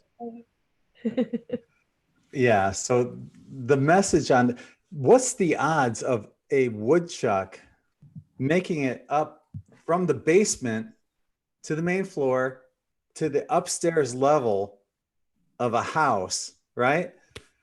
Into my bedroom. And then, you know, I had to scurry him out. But the metaphysical meaning of that, what do woodchucks do? They hibernate, right? It's like a rebirth. It was a very powerful message back in 2011 that I got. So of course I had to document that, but it was a fun experience with my daughter as well. So, you know, when these animals come into your life, pay attention to them and see what they mean and figure out, you know, why they came in. Well, I recently had one come in and sleep with me. I'm not sure if it was A woodchuck? No, a raccoon or a possum. I'm not sure which one it was. Oh my God. How did you know? Well, at the time I had 3 cats, and one slept in one spot, one slept in another, and one slept in another. So I'm laying there and I feel the cat get up in a spot, and I reach down and I touch all 3 cats. And I was telling my daughter about it, and she said, Mom, Trouble slept in the house last night because I had a room out in the barn. And I said, wait a minute. He did. I only had 2 cats in there with me last night. Who was the 3rd cat? Yeah. Maybe it was a jellyfish. I know that cat, but I don't know if it was the raccoon or if it was the possum, but it was a very, very, very cold night. I mean, all the water around us froze up, so it was very cold that night. Whoever it was needed a warm spot and didn't bite. But we had a cat that would bring strange animals home, and he brought a Sasquatch home. What? Yes. Scared me and elated me at the same time. He kept coming home smelling real funky. And I'm like, what are you getting into? Because cats don't roll in yarn, you know? Excuse me. Cats don't roll in yarn. And he kept coming home smelling kind of like yarn. Smelling like what? What's yarn? Something dead. Okay. All okay. Right. Carry on. You know, like he rolled in something dead. Okay. Well, I heard something out. It was cool, and I was sleeping with my door open, and I had been hearing what I thought was a bear. So I didn't want. I had a big light. I didn't want him coming in. And if the bear came in, I would just shine it, I figured, in his face, and he would run off, which is usual. Well, I hear it, and I shine it, and it wasn't a bear. It was about 7.5 feet tall. He stood up. He was gathering walnuts from the wall that had fallen on the ground. And he stood up. He had the walnuts in his hands, and it was a male. And he looked at me and took off running. Like 3 steps, he was out of sight. Now I'm standing there. All I could do is just stand there. I didn't scream. I didn't even have time for fear, really. It was was after the fact that I felt the fear, like, oh, wait a minute. Maybe I shouldn't be sleeping with my door open. Yeah. You might think, But I had been hearing. I don't know. Maybe you were lonely. Maybe you could put some walnuts in your bed or something. And Oh, no, no, no, no. I wouldn't want that big boy with me. yeah. Just Not kidding. interested. Just kidding. But What a great story, though. I had heard a few nights before this talking in the back. We had a creek that went through our backyard. We just recently moved, and I really missed this place. We had this little creek in the backyard, and I would hear chattering, but I couldn't understand the words. And every now and then I would see a flash. It was almost like lightning. And that's when I would hear the chattering. And I thought at first we were catching, somebody was coming up on the back end of the property. But the back end of the property was like into the national forest, okay? Right at our in our backyard on the other side of the creek. And after I saw this guy, I did some research and I found out they actually have a language. And they had been watching me and laughing at me when I would like step out in the middle of the night and relieve myself. I heard giggling. And I'm like, somebody's camping back there. I can't be doing this. You know, I got to go into the house, you know. And then a few nights later, he shows up. And then every night I would receive a stick about this long being tossed up in front of my door. And they gathered up. I had about 20 or 30 of them, and I picked them all up and I put them and I took them. We started a fire and we had hot dogs and stuff. And I'm thinking they're falling from the trees, but they couldn't have been falling from the trees. The sticks were not from the type of trees that was over my barn. So I picked them all up just to see what would happen. When they piled up more. Over a course of a week, I had another pile there, and I'm like, wow. And we burned them, and they were coming up. I sat there, you know, watching. He was coming up, and he had a female with him, and they were coming up. They were gathering the walnuts and leaving me sticks. I thought that was just the coolest thing. So I went for a walk out into the national forest and saw the signs that you're supposed to see if they're in the area. The wood structures and everything, and the X's and all of that they built, bend the trees into. Did you leave him an offering, like a hot dog or something, or? They didn't mess with the food, but I gave them stones, crystals, and stuff like that. And I took them out to the woods, and they saw us moving and actually told us bye.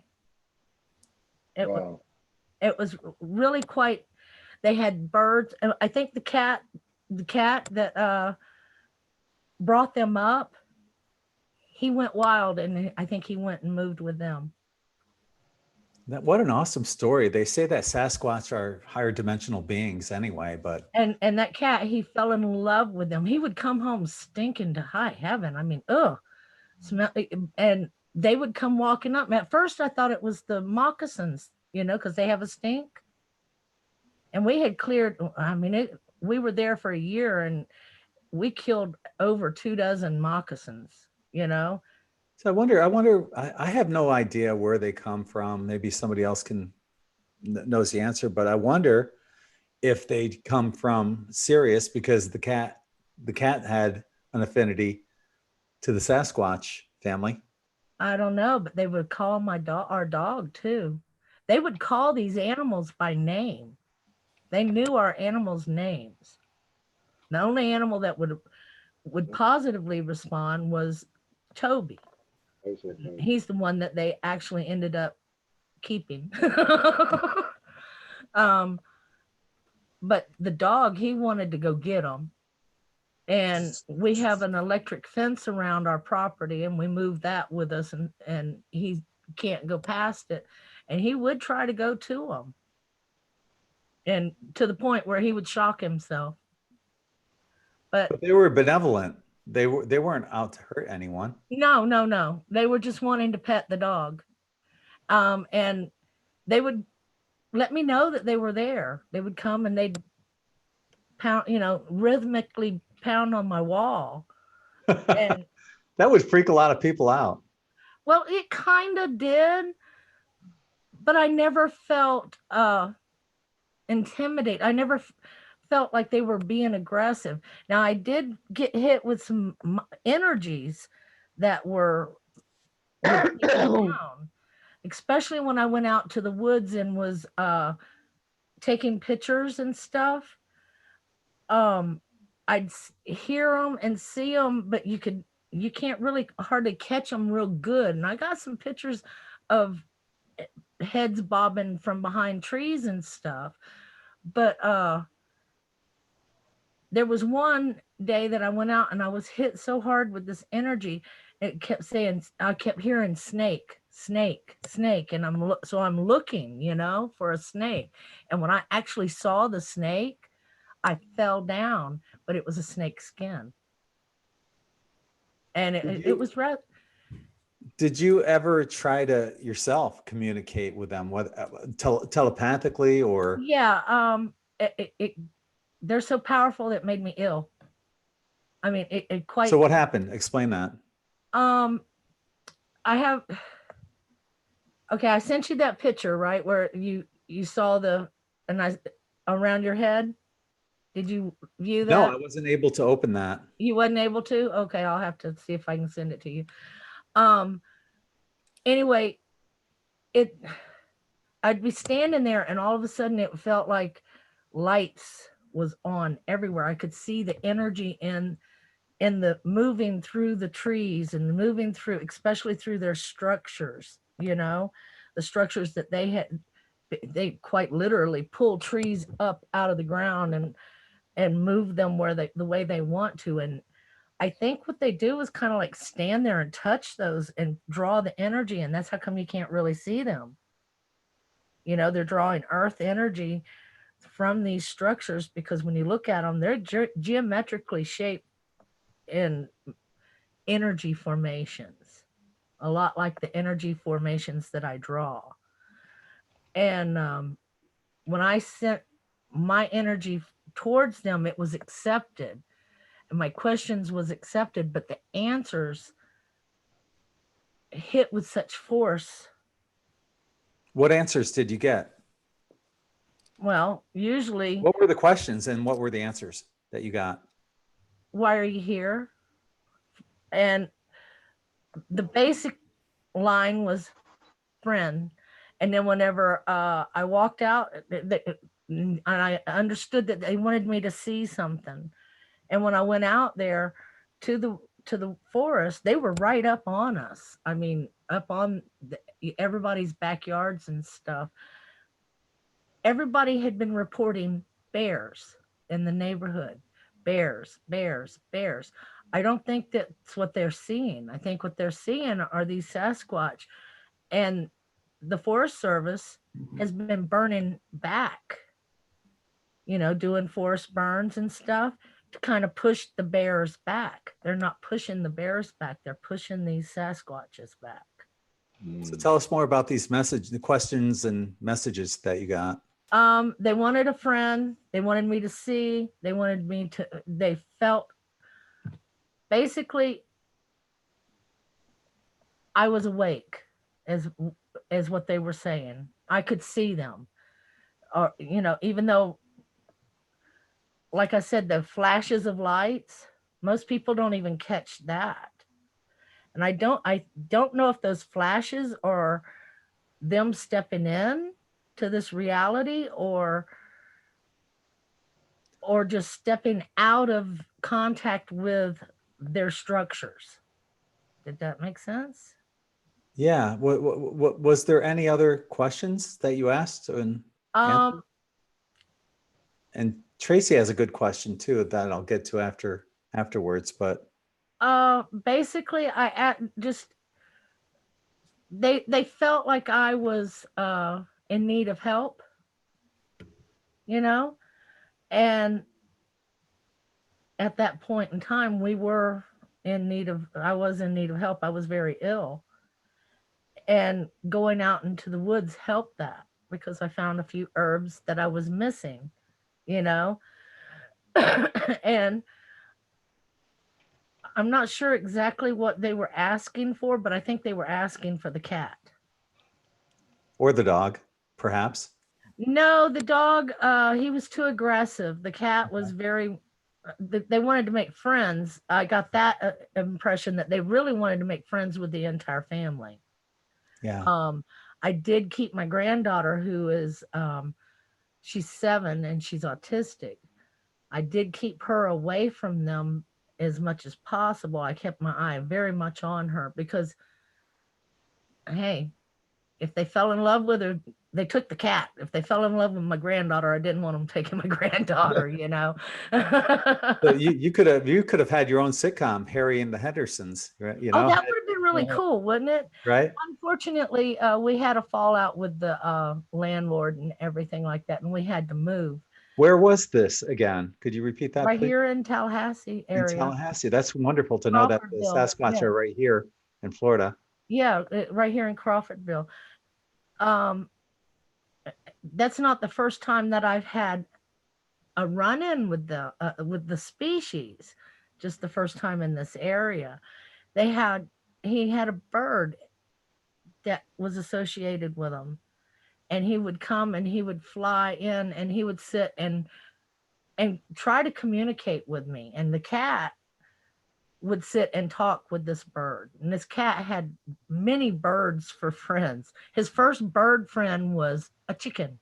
We had chickens, and he had a favorite chicken that he protected. Most cats would attack birds, but you had a different cat. Yes, he was a very unique animal. And he fell in love he went wild, you know. He fell in love with the wildness of the Sasquatch, and obviously they took care of him. Tracy has a wonderful question. Okay. I want you to think about this. So she goes by Tea Light on YouTube, and she's asking, was it possible that the Sasquatch family are the ones that activated your gift?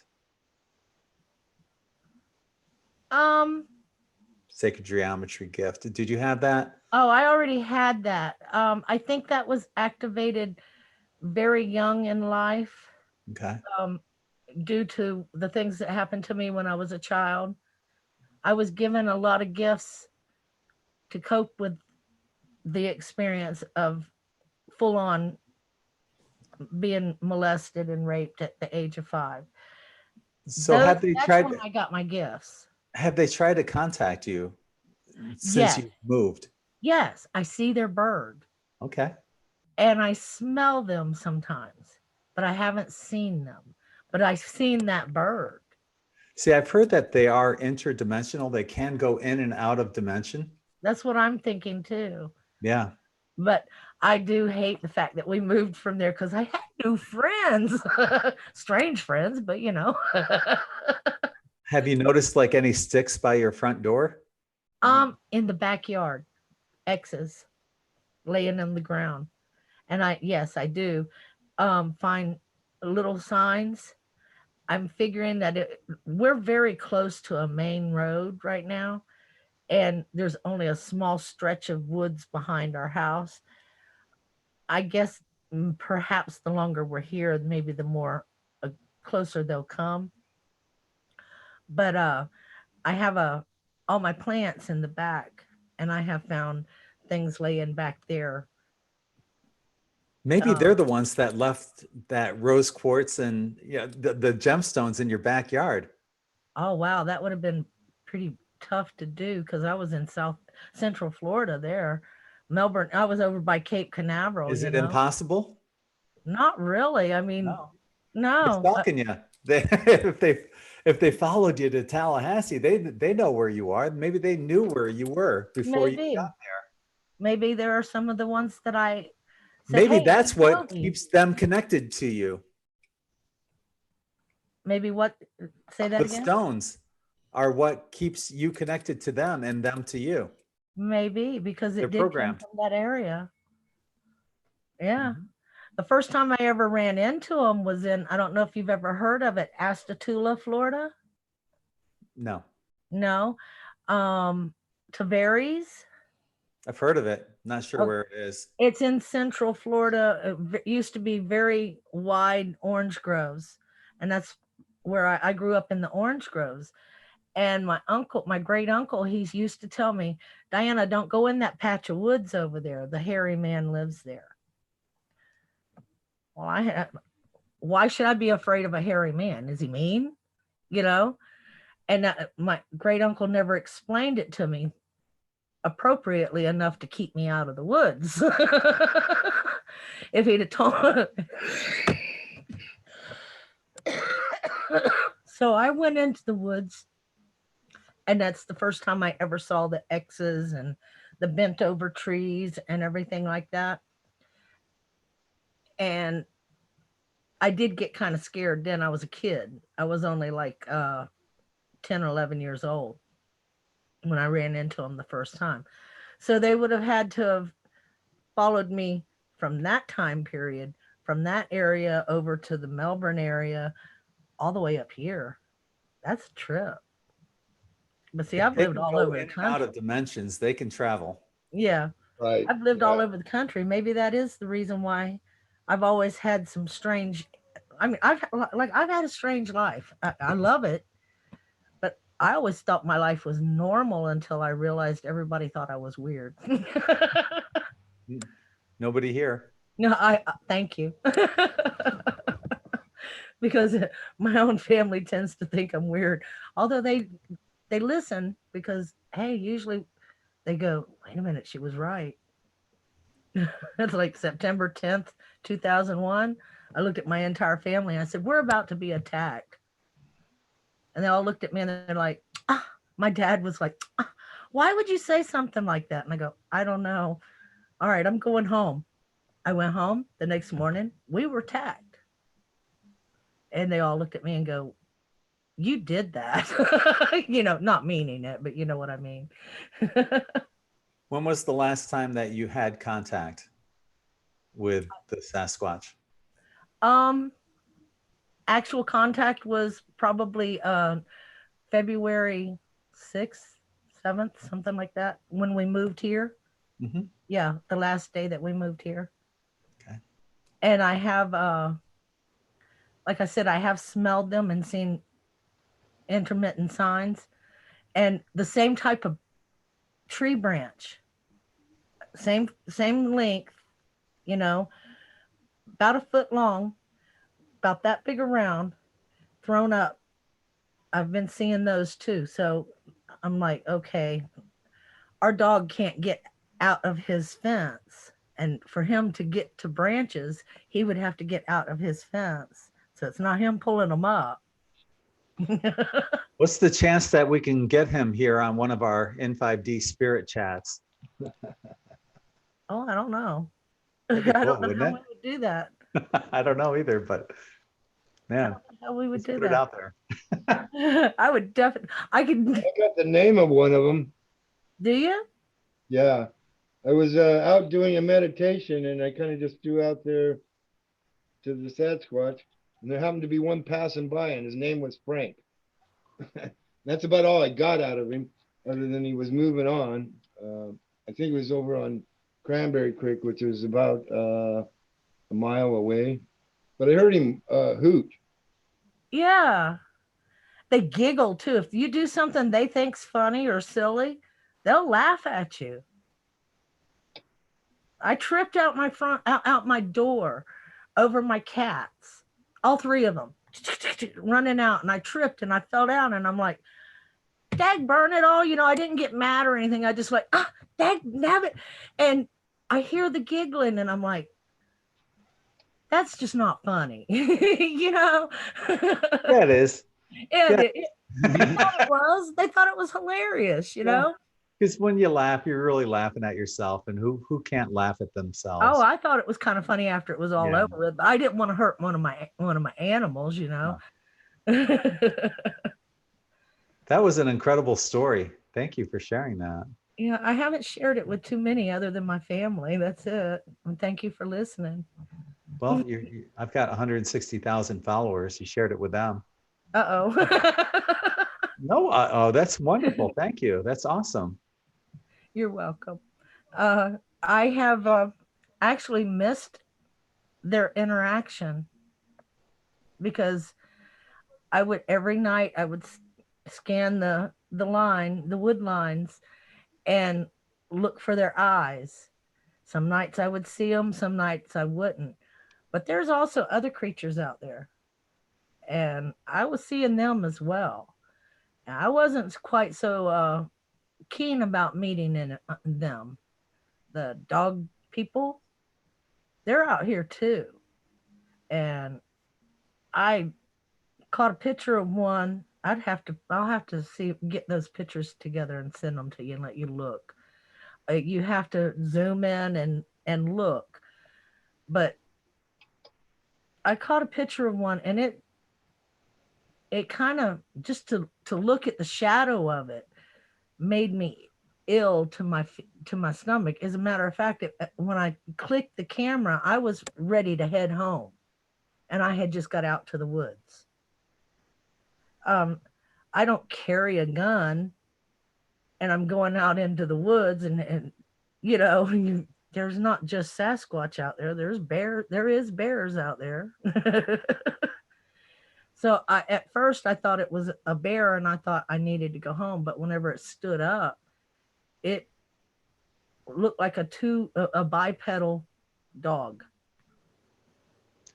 I just sent you a friend request on Facebook. Okay. So, you can send the pictures there. Okay. Yeah. I'd like to check them out. All right. I'll have to pull them off of, I'm not sure if I have them on my computer. If I don't, I'll have to pull them off of my phone. Well, wow. That was, did you guys enjoy that? Oh, yeah. Have any questions for her? Well, I just want to, I'm kind of being told that you can contact them telepathically. They will respond to you. He will? Yeah. So just send out the message, and they'll send a message back. I mean, Okay. you have to be open. You have to be in a good state, a meditative state, I would say. Yeah. To pick that message up. But yeah, no. They're telling me you can communicate with them if you want. Do they have my cat? Ask them. I already did. I kind of got the answer that yes, Toby took off and is living with them.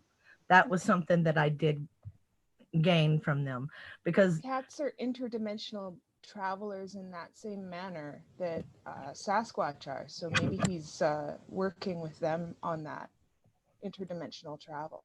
Maybe. I think he was actually working. I think they were actually working with me on it a little bit as well. Like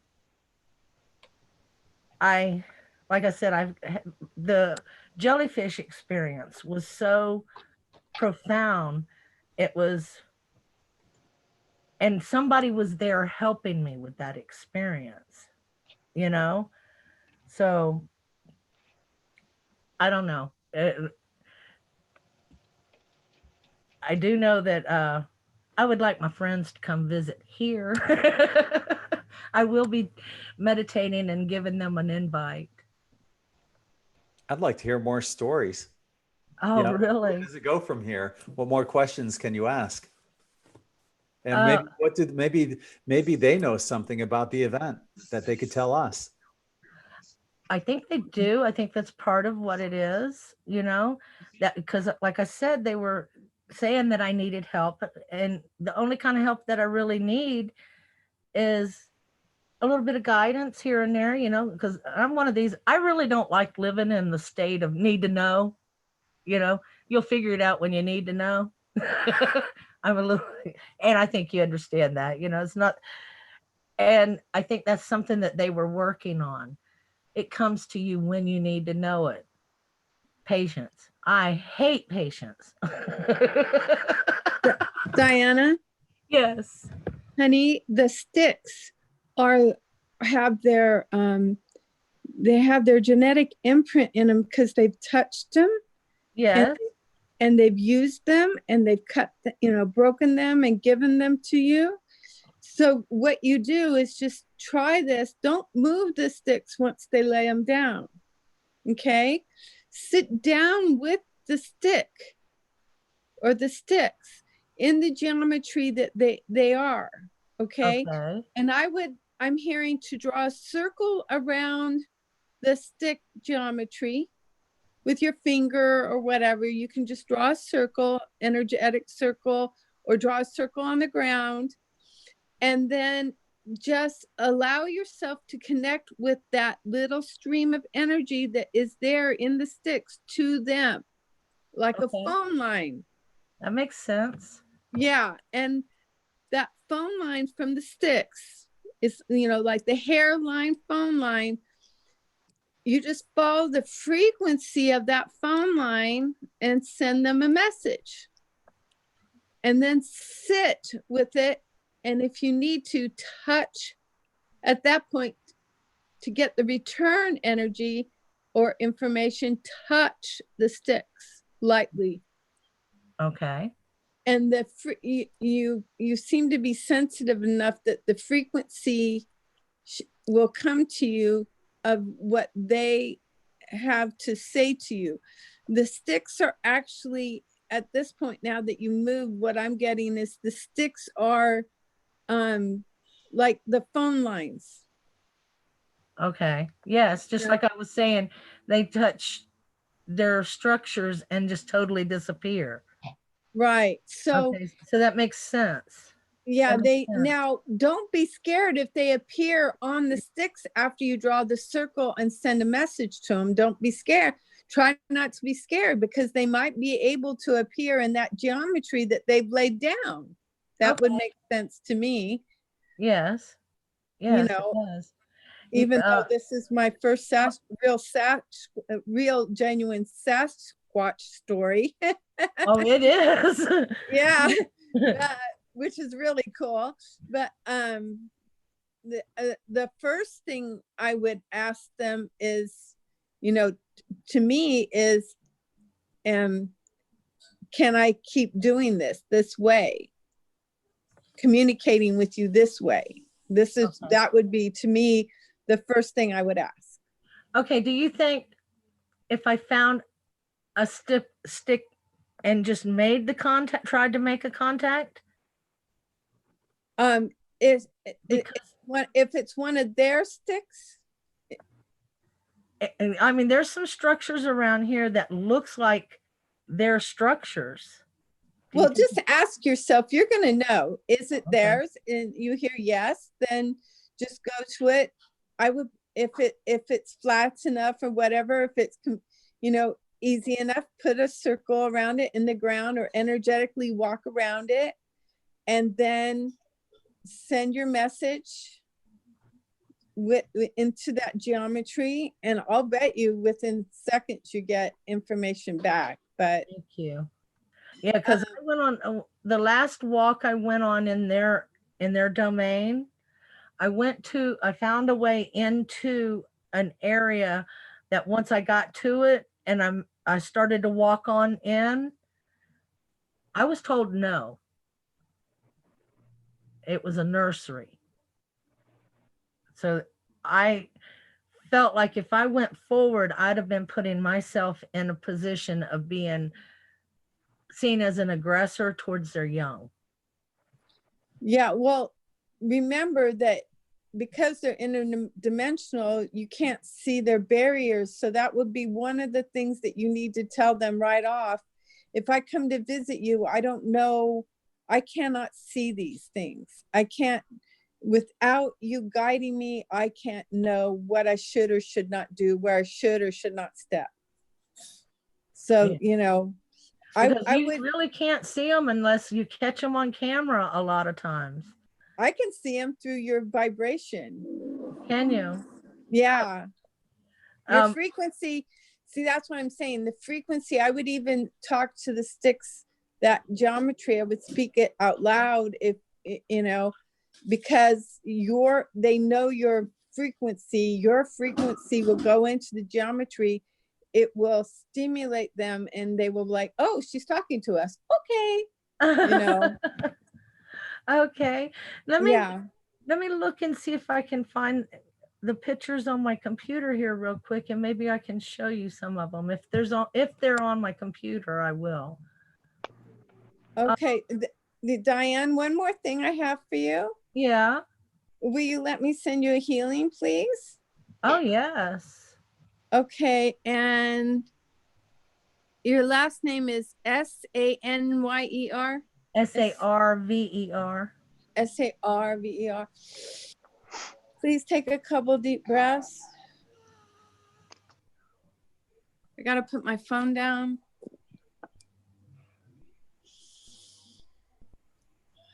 What's going on?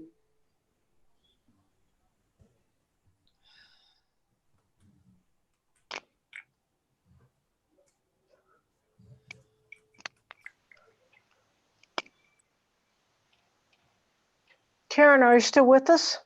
Yeah, I'm sending her a healing. Well, I'm trying to, yeah? We want it too, so we're just listening.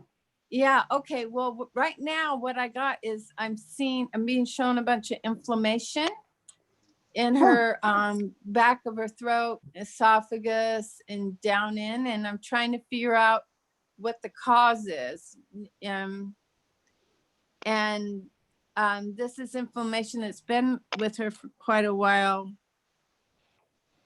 And I just got thyme and rosemary. Can you seep and make a seep tea? It takes about an hour to seep the tea on a very, very low flame, and make a rosemary thyme tea. Can you do that, Diane? Yes. Okay, it's usually with something like that 3-4 times a day for 10 days, 4 to 6 ounces.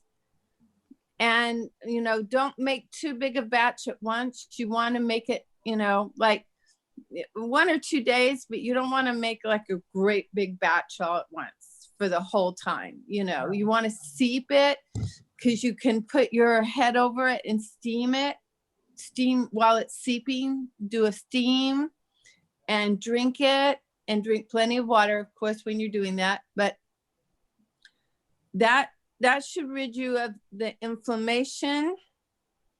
And you've got if you could please take, think about taking diatomaceous, food grade diatomaceous earth. You've got a swelling in your small intestines down on your bottom right hand side, and that diatomaceous, food grade diatomaceous earth, I take about a rounded teaspoon a day in the morning when I get up with water.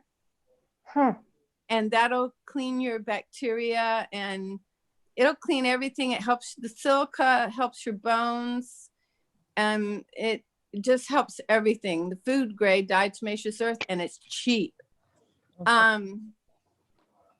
So you can get it on Amazon. You can get it on Amazon. It's cheap. Yeah, you can get like 25 pounds cheap. Right. Okay, you guys. So now we'll gather together. You want me to when I do it by myself, this is how I do it. So I'll just do it like I'm doing, like I normally do it every day. And I'll bring in the light.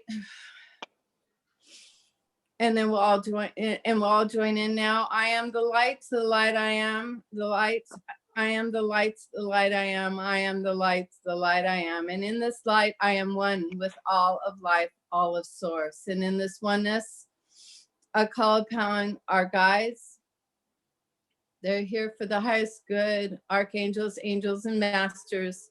I call Hashem, the creator, the creator, the creator. Hashem, Hashem, Hashem. Thank you for being here, everyone. Thank you for joining us. Let's join together now. So it is, so it is, so it is. Grounding that, grounding it, grounding it. Good, good, good, good. Now We bring in the light and we call on the light of all for Diane. Server? Server. Server, thank you. We call on the light and okay, Diane, your left side of your crown chakra right here. Let's tap this open, please. Open, open, open, open, open, open. Open, open, open. Okay, bringing in the light, bringing in the light. Allow, allow, allow, allow. Bringing in the light. Together we are bringing in the light. Oh, I see a ship. Very good. Thank you for being here. Thank you. And grounding that, let's ground that through your feet. Let's ground that through your tailbone. Let's ground that, ground it to the center of Gaia, the crystalline cores. Throughout the earth, let's ground, ground, ground, ground this light. Now, so it is, so it is, so it is. Amen. Okay. Thank you. Thank you, Karen. That was What type of awesome. earth was that again? Diatomaceous. Okay. And if you Google it, it should spell it correctly, and you can get it on Amazon. I take it. I don't know how you spell it because I just D-I-A-T-E. No. Right. Pomaceous.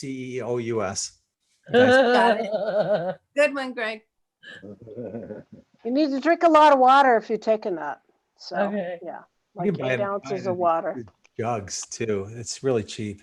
Yeah, it's good It's for you. miraculous. That stuff will get rid of gangrene. It gets rid of all parasites, bad bacteria. It enhances your bones, hair, nails. It'll get rid of any kind of problems that you have with your nails. I mean, it's amazing. And you did say rosemary? Rosemary and thyme. Yes, I grow those. I grow Awesome. those. Awesome. And a nice seep. And when you're seeping, do as much steaming as you can. And wow, that is like a super, super anti-inflammatory. You know, I right now I'm taking noni juice to go with the biofield tuning I'm doing. But that noni juice, the only reason I have it is there's this crazy store down the street and he's been there for years and he's very shy. He won't admit it that he's here for the people, but he is. And he bought up a load of noni and he's 100% noni that expires in 2021. So he didn't get it because of the expiration or anything like that, but it's like $3 a bottle. So yeah, so, you know, and I know you don't have that situation. Otherwise I would recommend noni. And yeah, how is that spelled? N-O-N-I. Okay. I'll check it out. Yeah, it's like I got a case for the price of one bottle. Wow. Yeah. That guy's great. He's like, if I need to manifest something, it's going to show up there. So, yeah, it's terrific. Yeah. Well, bless you, sweetheart. Pardon me? Bless you. Thank you. You're welcome. Thank you for your story. It was absolutely wonderful. Thank you very much. Yeah.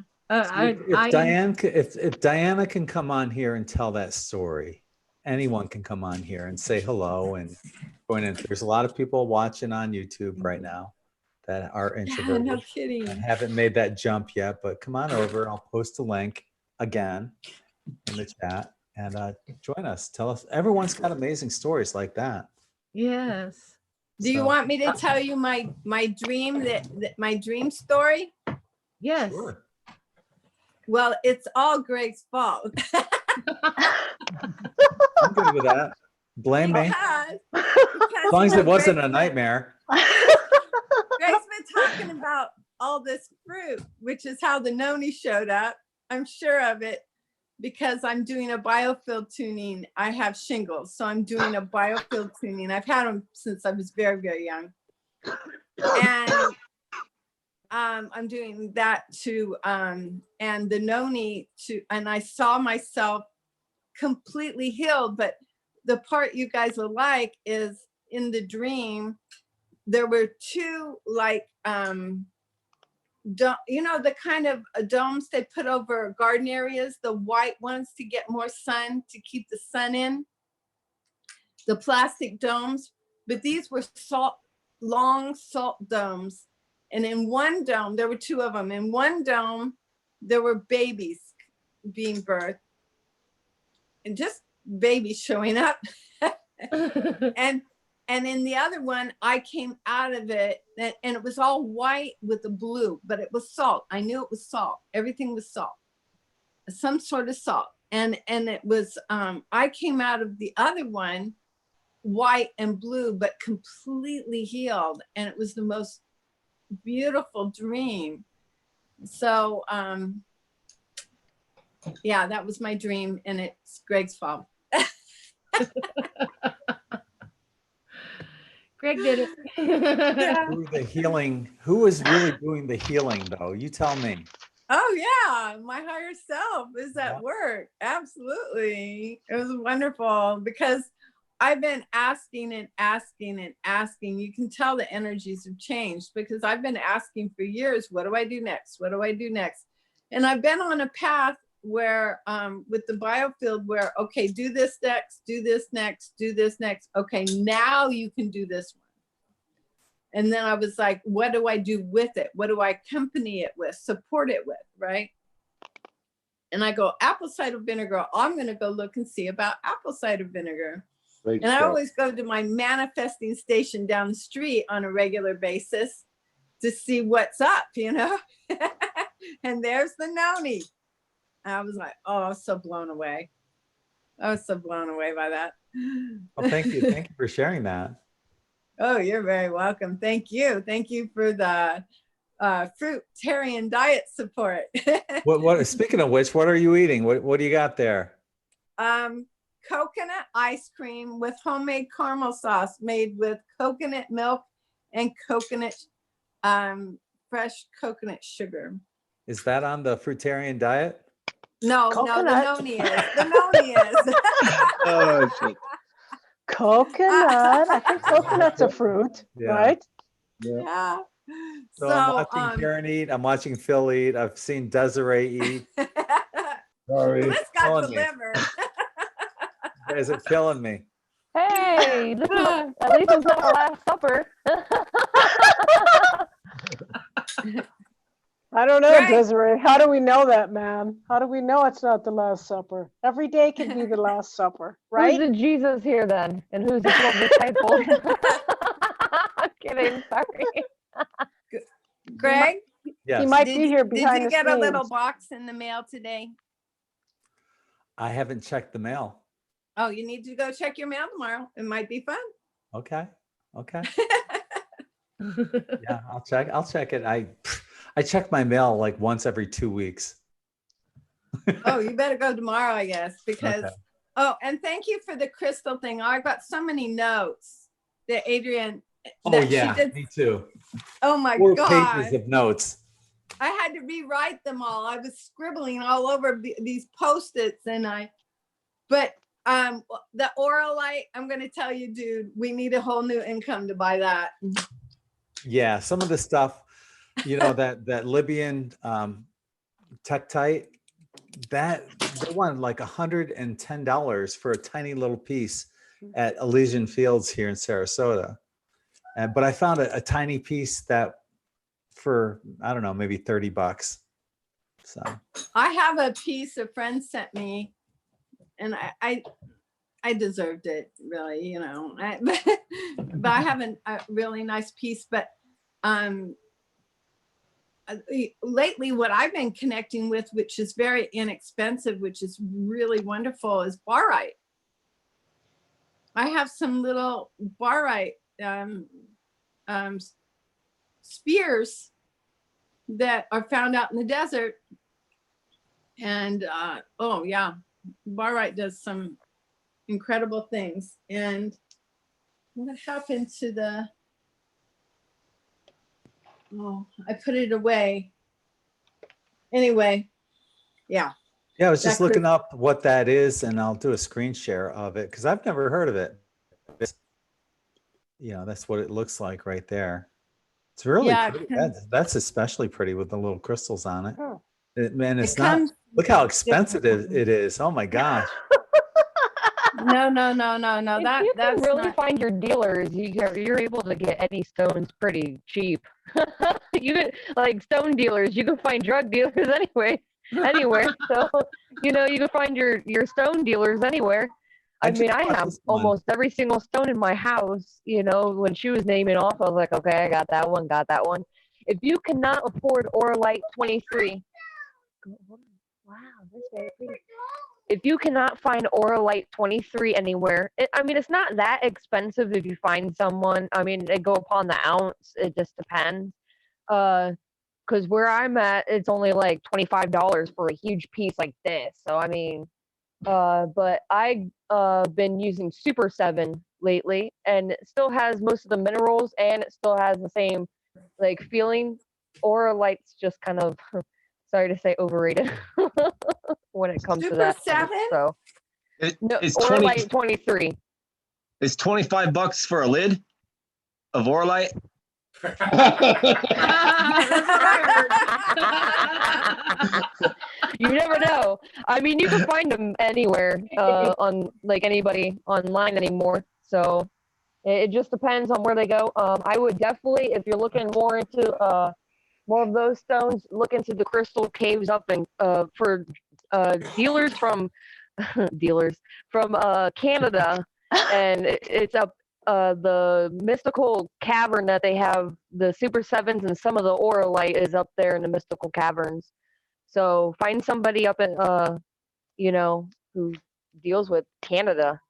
And I also pulled 2 cards here. I don't know if anybody wants to know, but we want to know, what are they? Because one of our really good friends has just jumped in this conversation, and he hasn't come in here ever besides Metatron, and it's his twin, Sandalphon. He's in tonight. He's saying universal heart, universal love, connection, unity, Sandalphon, angel of power. Awesome. The way we live our lives affects everyone around us, since we are all connected on some level. You are all asked to live consciously happy, and every day in everything you do, your words, your emotions, the possessions you buy, all have an effect somewhere out there. By your actions, you are creating an impact on the present and the future. All life has an equal right to exist on our planet. And it is only through heart-centered living that you are able to coexist peacefully and sustainably with all living beings. Make your choices each day from the heart filled with love, compassion, and understanding. You are, when you are centered in your heart and live from a place of love, you are able to connect with the angels realm, the angelic realm, who will guide you in making choices that are for your highest good. Okay, so 2 questions I have you all to ask yourselves, even all the listeners on here. Do you make choices from the head, or do you make choices from your heart? From the heart. Yay. Have you forgotten how to share love and compassion to the world? No. No. And then tell yourself, I am open to the world and live in harmony with all life. I'm open to the world and live in harmony with all life. And my Cool. heart is filled with love, compassion, and understanding for all. My heart is filled with love, compassion, and understanding for all. Awesome. Yeah, so Sandalphon is Sandalphon. He has 2 dolphins here. So Syrian energy is definitely with us tonight. I'm getting goosebumps. We have a Syrian spaceship with us right now. So I saw the ship. Yeah, they're definitely with us tonight. Oh, really? I haven't looked outside tonight. I haven't. They usually call me, so I haven't looked outside. So cool. The Syrian galaxy is with us tonight. I'm getting really big goosebumps right now. Okay, so Sandalphon's number was 24, so if that resonates with you anyway. And then the next one is number 28. Honor life that's my lucky number. cycles. And it's a beautiful angel, and her name is Ophanel. Ophanniel. She's the angel of the moon. She's a cycles, phases, flow, and change. And we just went through a new moon. Okay, our lives are a sequence of cycles and phases. Learning to recognize your cycles will empower you to take the correct action at the right time. Just as nature has its cycles, understanding your own, as well as how natural cycles affect you, will allow more ease to flow in your life. These cycles always bring change, and it is how you accept change that will make the transition either easy or difficult. The changes in your life can be invigorating and illuminating. These cycles will require you to be gentle with yourself. Give me a second. Give me a second.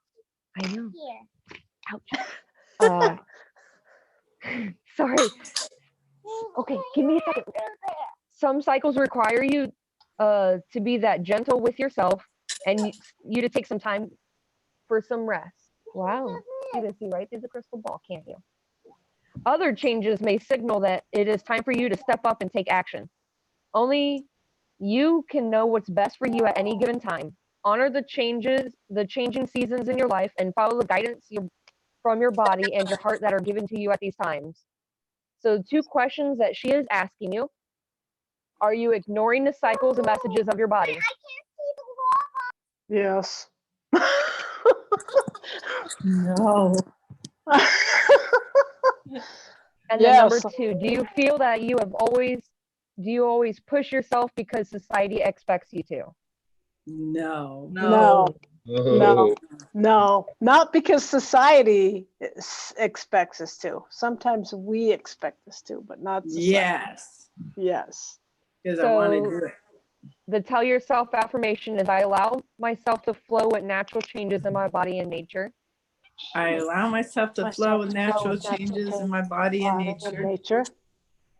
And number 2, I honor each cycle in my life and take action accordingly. No, I honor each cycle in my life and take honor. And what was it, Desiree? Action accordingly. Action accordingly. Okay, cool. Thank you. So Thank you. These 2 angels are very, very soft angels. You know, we have a spaceship with us, or like a mothership with us tonight. So some of the energies from Earth are coming up, and this is more of a rose energy. Same with the dolphin. Sandalphon, he deals with a lot with the energy with the Earth, the resonation of the Earth, kind of like Uriel does. Them 2 are corresponding together. And there's a lot of dolphin energy here. Yep. And there's a heart right in the middle of the Earth right here. And so he's more like our higher self that's coming into consciousness, that's coming right here. So there's a female that's right here, and then there's the male. So the female is more like the Earth, as you can see, and the energy of Gaia is rising up, and Sandalphon is helping her rise up into that consciousness. And then the Syrian energy with the water, it feels like something with water is happening or going to happen at this time. And then there's also this honoring yourself. You know, there's that moon phase. We just went through a new moon phase. It's actually like it's a full moon behind her, which we'll have another moon here soon. And then she actually has a butterfly, and there's a transmission or transition energy within that. So you're transitioning into a softer energy, but you also need to protect yourself at the same time, because she's starting to protect herself. So while you're transitioning into your bigger, higher self and transitioning the world with Sandalphon, you need to also protect yourself and ground yourself at the same time. So that is the messages from the Mother Earth tonight. So, and Sandalphon. Desiree, before you started doing that, I was trying to hold up this double black tourmaline. And you had a twin card, the twin card. Yep. And I'm working on a rose, on a mala that's hematite. So yeah, there's a lot of grounding energy here. So when you were doing that healing for, was it Diane? I definitely, when you were speaking, my palms, as soon as you said open up, my palms were on fire. Woohoo! It's interesting that you had the water theme going as well, because I had that earlier too with Sulis, the body of water. So yeah, interesting theme. Well, we're in a season of Pisces right now. Yeah. So Good point. and but there's also something going on, like when Phil was talking about when I was watching his video with the whales, there is definitely something happening with the ocean. Like when he's talking about save me, the ocean, she's calling out to be saved. And that's where, you know, I totally love his video when he was singing it and he was, you know, going along with it and had his words up there. I was singing along with it and I felt it in my soul. So there's something happening to Gaia that she's telling everybody, hey, I'm in dire help. There's something going to happen big. And every single sea creature is basically on the verge of extinction. Do you know about the big storehouse she has of really, really cold water that was supposed to break quite a long time ago? And once it breaks, it creates kind of an ice age. And it's a gyre. It's like a gyre. They call it a gyre of water. Suspicious observers reports about what's going on with it. It's overdue by Phil. You watch Suspicious Observers, don't you? Yes, I do. Does you know what I'm talking about? I'm trying to remember that particular part. He just talked about it. He reports on it kind of once in a while, but right, yeah, and I do remember he was talking about it. Of course, he's going on the theory that we have nothing to do with global warming, which I don't really hold to. I mean, I don't think we have as much to do with global warming as they say we do.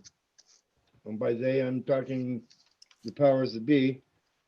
But what we have to watch out for here, there's a circuit that goes up from the Gulf of Mexico and up into like Greenland and then goes back down.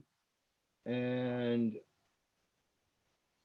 isn't it the spot between Greenland and Iceland or something like that? right near there. It makes a turn and comes back down into England and whatnot. You know, so it's circulating in a clockwise pattern up here. But what happens if we melt all that ice on Greenland and all that fresh water? It's dictated on the salt content. So if the salt content gets diluted by a melting of a whole lot of water, ice, then that stops. And when that stops, then we're not getting any warm water or warm air up into the north, and it starts to freeze, and we get 2 mile glaciers, you know, an ice age. Yeah. It's also an area of fresh water that is not all ice. It's like a backup of water in this gyre. Right, I've heard of, yeah, the gyre. Yeah, that one. And I mean, besides the ice, you know, but it's also a freshwater gyre in that area. So what you guys are basically saying is not global warming, but actually global change, climate change, just generally overall. Yes. Right. Well, right. The sun is sending out a lot more heat. I mean, I've noticed that the sun, when I was growing up, had a yellow hue. And now it's whiter. Yeah, it's a lot whiter. A lot whiter. And all the planets have heated up. So it's not just like we're the only one. No. We might have heated up faster because of what we're doing on this planet. But we need to stop polluting. Let's just get real. Well, we're definitely crapping everywhere, and that sucks. You know, whether or not we are the biggest force for the global warming, cooling, change, whatever, it is kind of irrelevant because the Earth has never been stasis. It's never been homeostasis. It doesn't just stay, at least not for millions, billions of years. It's evolved, just like we're going through changes right now. And I'm also do not think that paying the government higher taxes is going to fix it. But it's the whole earth is changing because it always has and always does, you know. Right, it's cyclical. Right, it's a cycle. It's a cycle. The earth is alive just like every other sentient thing. Right. Right. Every Right, planet Karen. is sentient. Well, and that's why she was called for help tonight. Well, Yeah, let's give her that some. is so cool. You want to give her some, Desiree? Let's all give her lots of love. Let's all give her Gaia a hug. We can expand our field around Gaia and give her a great big hug. You want to, you guys? Real easy. Just go out and hug a tree. Boy, she gets it. Oh yeah, but the energy of hugging her.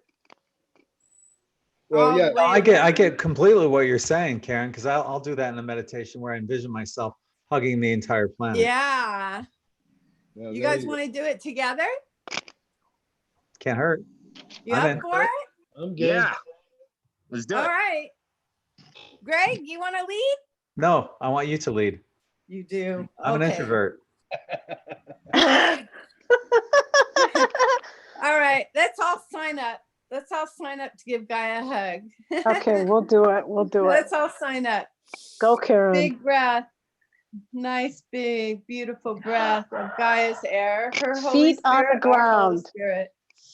Because Gaia's Holy Spirit and our Holy Spirit are one. We are one in the light. We are one in the light of the Holy Spirit. And through this light and through this breath and through these actions, we reach out our hearts through our field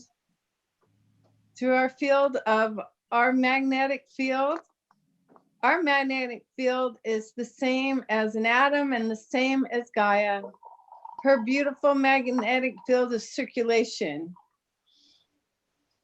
And we reach out our magnetic field through this group, and each and every one of us that joins us, and each and every one of us that joins us in the future, we take our magnetic field and we surround her with a beautiful, beautiful hug from our hearts, from our energy, sharing our energy, knowing her beautiful, beautiful, beautiful energy that she lifts up and touches us and holds us every day, every moment and every breath.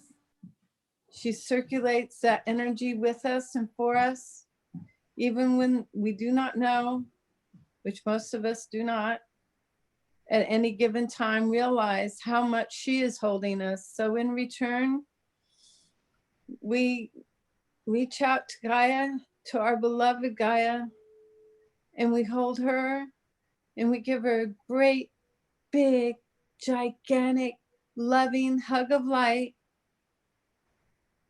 In this field, we have nothing but the highest love for her in our awed amazement of how beautiful, incredible, what a being that she is. And we ground that to her core, we ground that to her chakras, we ground that to all that she is. And we thank her for her beautiful awesomeness, for all the gifts that she gives us, that she gives us life to the body. She gives us life to everything. So it is, so it is, so it is here on earth. Amen. Thank you. And so it is. And so it is. Yeah, I'm reminded of, and that's so huge too. And thank you for putting all that energy in, and for everyone that joined us as well. But I'm really reminded though of this water, of the precursor. Back a while ago, there was 3 massive tidal waves that are coming. It's not what you think.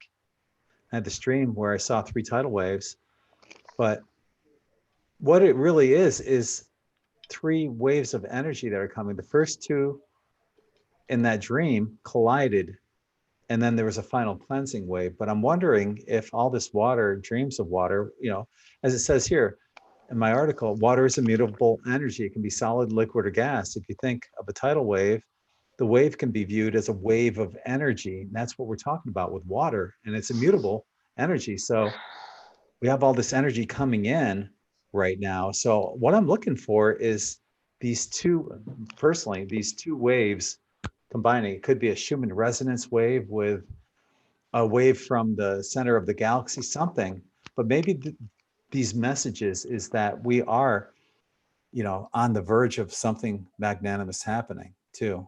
Like I said, think of water as immutable energy. It can be anything. Solid. This is the year. My As far as I'm cat says concerned. the mama and papa of the earth are coming back. And it's one being, and they identify as a they. You know, they're one. They're one, Right. the mom and papa, but it's the reunion. It's an excited reunion, like I missed you. I have a little black tuxedo cat. Nice. And he travels, and I just watch him all the time, but he sees it. And that's, I actually asked him what he feels, and that's what he said. It's like the mama and papa are coming back. I don't know why they're not here or why they left, but they are here slowly, because apparently if they come back all at once, it's going to be too intense. So they're slowly sending in solar beams and, you know, the stuff like that to get us ready. That's what all this bullshit is, essentially, process. But it's the mama and papa coming back of full force of love. When you have, Awesome. I agree. My language would be when you have the female, you have the negative charge. When you have the male, you have the positive charge. And when you have the male and female charges are balanced, you have free energy. Yeah. And that'll be the change of the earth is when you know, Greg, those two waves you're talking about colliding, and everybody's talking about two things colliding and then becoming one. My guys are telling me it's the masculine and the feminine energy. Tell you, Right, Jerry. Yep. it's affecting everybody. You know, those two things are gonna eventually, you know, we're gonna reach where we need to be, and we're gonna meld into the one. You know, I think that's where it's all going, right? Right. And whatever energy you are, you're going to feel the other energy. So if you're the masculine energy, you're going to feel your feminine. And if you're the feminine, you're going to feel the masculine. And water is extremely magnetic and full of crystals. So that really makes a lot of sense. And we're 95% water. Right. So Karen, Elaine Carlisle on YouTube on the chat said, tell Karen to take Lobelia for shingles, please. So Okay, let me write that down. this is how she spelled it. I've never heard of it, and I'm not sure if it's what it is, but Lobelia. Thank you very much. It's from Elaine Carlisle. Thank you, Elaine Carlisle. Sweetheart. When I looked up that colloidal silver, one of the things that it took care of was shingles as well. No, it does not. Oh, it I've done doesn't? that. That's what No, I had. I have all the equipment. No. So That did is you true, get you good do. results out of the colloidal silver? I'm sorry, what? Did you get good results? Did you try to use it for anything else, the colloidal Yeah, silver? it got rid of a reoccurring Chinese flu that I kept having over and over and over. Oh yeah, it'll cure the coronavirus. But you have to be careful taking it. I was wondering about the coronavirus as well. No, So you will can use MMS. colloidal silver. Yeah, you could use colloidal silver for the coronavirus, but you need to be kind of judicial in taking it. When you can order the equipment online to make your own colloidal silver, but you kind of need to be a little judicial in taking it. You have to think of it as like an antibiotic. So you don't want to take it like just to cover, you know, like they want to make us do these vaccines. And there's no promise in that. But the colloidal silver it's like an antibiotic. Yeah, but to get rid of. I wouldn't use it for shingles though. I've had this it's not thing an for anti-inflammatory, so no. 25 years. I've had that machine, and but to get rid of anything, you also have to back it up when you're taking it with distilled water. You don't want to take distilled water other times, but what happens is the distilled water grabs up all the refuge from the body. It grabs it up because there's nothing in it. There's no minerals in it already. No, there's no minerals in distilled water. It pulls it through the body. So, you know, you have to be really diligent when you take colloidal silver. I've always thought that it would be great to take a lot of colloidal silver over time. I saw this guy on Donahue or something in the 80s. You want to turn blue? Yes, I want to turn blue. I'm down for it. I'm down. No, James. No, you don't want to do that. Then I can be like Star Trek. I can be a cool Star Trek alien. You're already like Star Trek. Buy it by the gallon. Buy it by the gallon. You can just start chugging it. Oh, nobody can afford that, Greg. That was probably $50. If you want to really truly be blue, you need to put on one of Greg's blue tie-dye t-shirts. See? Yes, crystals. Yay! Yeah. Awesome. Yeah, I can't wait to get those. And then wear aquamarine. Can't wait to get those chakra stones so I can start doing those tie-dye shirts. I can't wait. This is something that I just got too today. It wasn't one of the ones that she talked about, but it's just a Lemurian seed crystal that was calling me. Nice. So yeah, it's just small and it's got a little terminated point on it. So nice. That feeling you see something that calls you and there it is. So. My problem is they all call me. Yeah.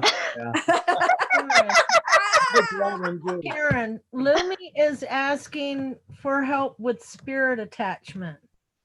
It's on the spirit attachment. Yes. My light is the strongest light in my field for me. My light is the strongest light in my field for me. My light is the strongest light in my field for me. Thank you. That was pretty good. Phil's working on it too. Yeah, we're like extra helping with that, bringing the light. So, wow, So we when can you feel that keep- tremendously. When you use that and you keep that in mind, like my husband doesn't like to go into stores that are really crowded and busy, big stores. So the other day I reminded him, my light is the strongest light in my field for me. And I got him to work with me before we went in, and for the first time he was fine. But you know, when we allow or buy in or feel weak or we're sick or something happens or we're emotionally stressed, you know, that's when these other beings can attach to us and feed off our energy field. But if our light's too strong for them, if our light is the strongest light in our field for us, then there's no room for them. So I use it all the time. And there's no room for EMF. There's no room for these other energies to come in that are inappropriate to us. Wow, that's so powerful. That is so powerful. Thank you. Oh, he felt that. That's really cool, James. Yep. Yeah, You're welcome. Right up on it. Yep. Lumi, yes, you're welcome. Thank you. Yep. Bring the white light. Bring the white light to surround yourself. Well, you know what? Because we are already light beings, because we are acknowledged consciously that we're light workers, we're beings of light, we're already bringing it in. I don't know about you guys, but it's always coming in. I'm always constantly grounding. That's why I've only slept about 3 hours in the last couple days.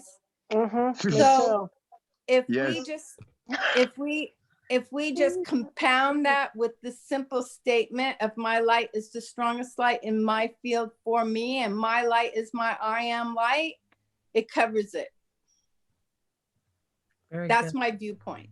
Thank you. That's just my viewpoint. We all are on our own gig. We're all doing our own gig. Awesome. Thank you.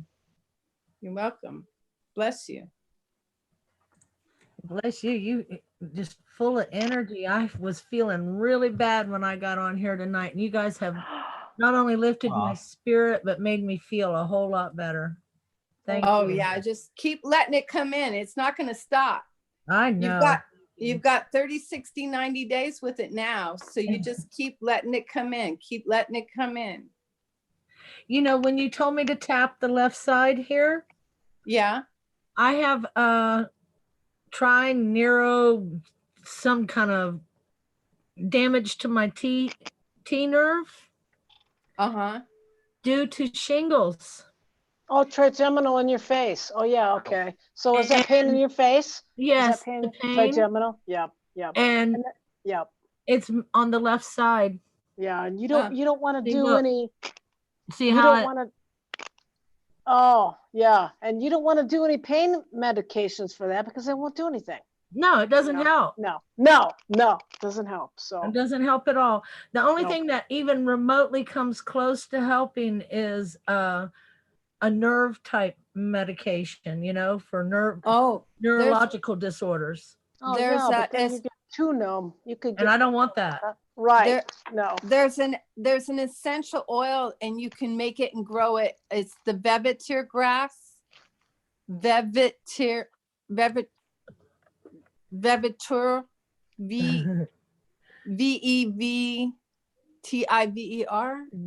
It's a grass. Vetiver. Yep. Vetiver. Okay, thank you. And you can grow that grass naturally, and you can but if you don't want to buy the essential oil, but the essential oil, you mix it with like an unscented hand lotion or whatever, and put it on your main nerve areas that bother you, and it will calm it down right away. Okay, good. Spell that again. Phil? Vetvert, I believe. Vevetur. Vevetur. I always screw that one up. I'll find it. Have you heard of flower essences? Also, flower essences. Yeah. Flower essences? Mm-hmm.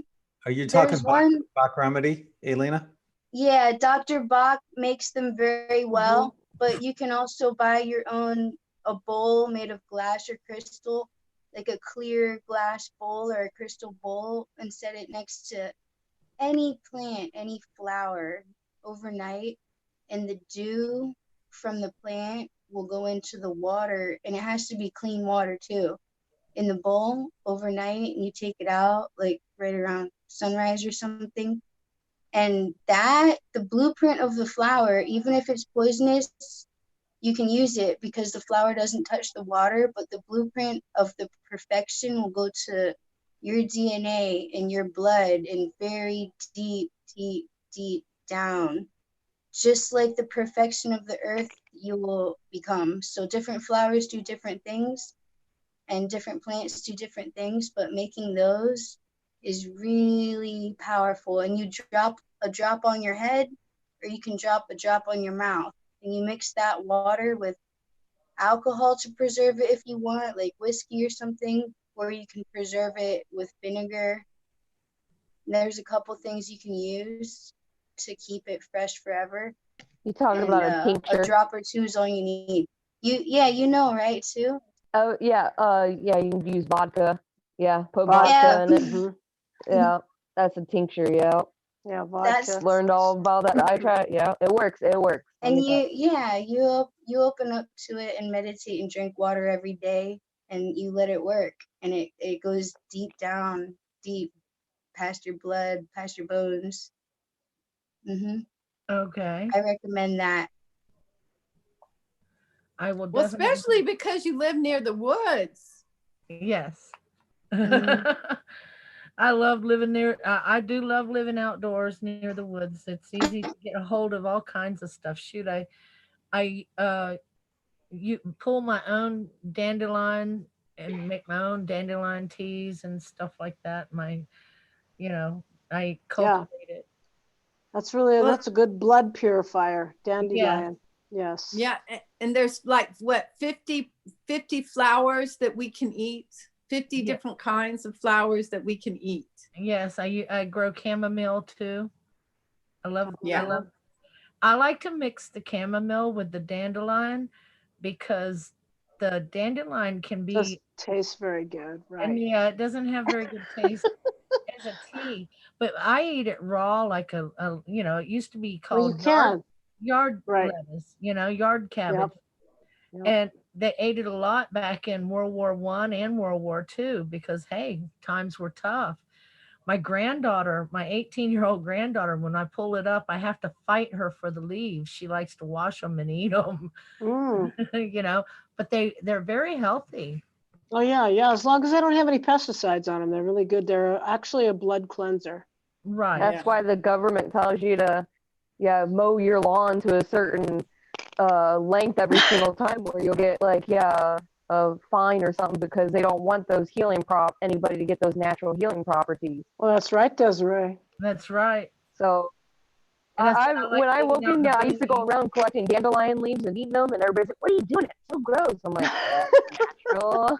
Natural. What are you doing? If you have Everybody was yelling problems at me. Yeah, everybody was yelling at me across the street. That's what white people Okay. do. I was like, what? Hey, on the bedbird, Clover gets rid of indigestion. on the bedbird, it's Betivert. A grass of Mary is also another name of it. Oh, Can you that's spell cool. that again? VEV? Betivert. IVRT. BETIVRT? V as in Victor, Oh, E- V. Okay. ET, and then an I, and then VERT. Okay. Thank So, you. grass Phil. of Mary. Cool. Okay. So grass of Mary, that probably means it's a little bitter. Here it is. Yeah. Vetiver is sometimes applied directly Oh, to the skin for relieving stress as well as for emotional traumas, shock, lice, and repelling insects. It's also used for arthritis, stings, and burns. Oh, Vetiver is wow. sometimes inhaled as aromatherapy for nervousness, insomnia, and joint and muscle pain. So oh, okay. Just what I Well, need. we're all gonna go get that Oh, tomorrow. yeah. Tropical grass. So you all in Florida should be able to find it. yes. So I found these also just to share with you real quick. Some ladies store their gemstones in their bras. Well, here's what they probably end up doing with them. Have crystals. Yeah, now I know why you guys do that. Okay. Weapon. That's why most Any of us carry a when pound of them in our we're in a purses. gem store, right? That's me. That's me. Yeah. Buy just one crystal, said no one ever, right? I went, Yeah, just one. not buy one today, just I'll one. buy one. Yeah. How to kidnap me? Free crystals, right? Okay. Oh. God. Good stuff. It would work on me. I have a chalcedony on right now. What's Yummy. the properties? What is that? Chalcedony. There's a chakra couple and different heart. kinds of chalcedony, but it's really good for high blood pressure. It calms blood pressure. Okay. That's why I mentioned it. Okay. So it's like a reddish stone, I'm This- guessing. Oh, well, let me get in Blood? better light. This room has Green the is worst blue. light. It depends on where you get it from. Or a blue violet. I have another one that's different from this one. This is, I forget right now because I'm blazing. I'm just blazing. But can anybody see now? There. Beautiful. Let me go to your thing. Sort of a green. Go to your camera and say Oh. something so you have the screen. Oh, it looks like an Nobody oyster interrupt. shell. So Oh, say God. something. Hello. What do I do? Karen, you got to talk while you're showing it so that it shows you on screen so we And can all see of us it. have to stay quiet. Oh, okay. Here I am talking about chalcedony, and this is a form of chalcedony that I forgot the name of, but I have another chalcedony I'll go get so you can see it. But chalcedony is really, really good for It looks high like a blood pressure. geoform. Yeah, I have another form. I'll go get it. I'll be back. Bye. Okay, thank you for sharing that. That's beautiful. Sometimes chalcedony sometimes resembles azurite mixed in with malachite, and sometimes it can be miscued for that. So some people have a hard time trying to define the two. But yeah, they're very Shiny and beautiful and powerful sparkly. stones. It's shiny and Yeah, sparkly. that's all you a gotta. gemstone. I'm sold on it. Shiny and This is sparkly are my only qualifications. this is azurite. Oh, that's beautiful. Yeah, so it's a crystal form. I don't think you couldn't do that with azurite. That make a cut like that. It'll break up. Is that copper it's wound with? Yeah, yeah. Well, Okay. actually, I think it's silver. Okay. I mean, I paid a silversmith to make that thing, so I hope he used silver. Yes. Here's the other chalcedony. Oh yeah. The other kind. There you can see the color. This is from Morocco. And you can see the lace on it. It has kind of a lace. Oh yeah, never mind. That's blue chalcedony. Yeah, it resembles blue lace agate. That's what I was. Yeah. Yeah. There you go. Yeah, this has no striations. It's just solid, a solid crystal. Yeah, there's a good light on it. Yeah. Anyway, I highly recommend that one for high blood pressure. Okay. So it's kind of milky, kind of almost like an opal or a moonstone, but it's got its own little gig going on. Yeah. Yeah, it's really beautiful. They're really beautiful. I hadn't seen them before. I go to these club shows and stuff like that, besides hunting everywhere else for rocks now, because now I've gotten so hooked. So I'm reading online that one of our moderators, Terry, missed the show that we had with Adrienne, but she as well did the same thing. I've got like 4 or 5 pages of notes that I took from Adrienne yesterday, and Terry did the same thing, and Marta did the same thing. She's saying she took notes. Yeah, so man, what a wonderful show that was. It was really.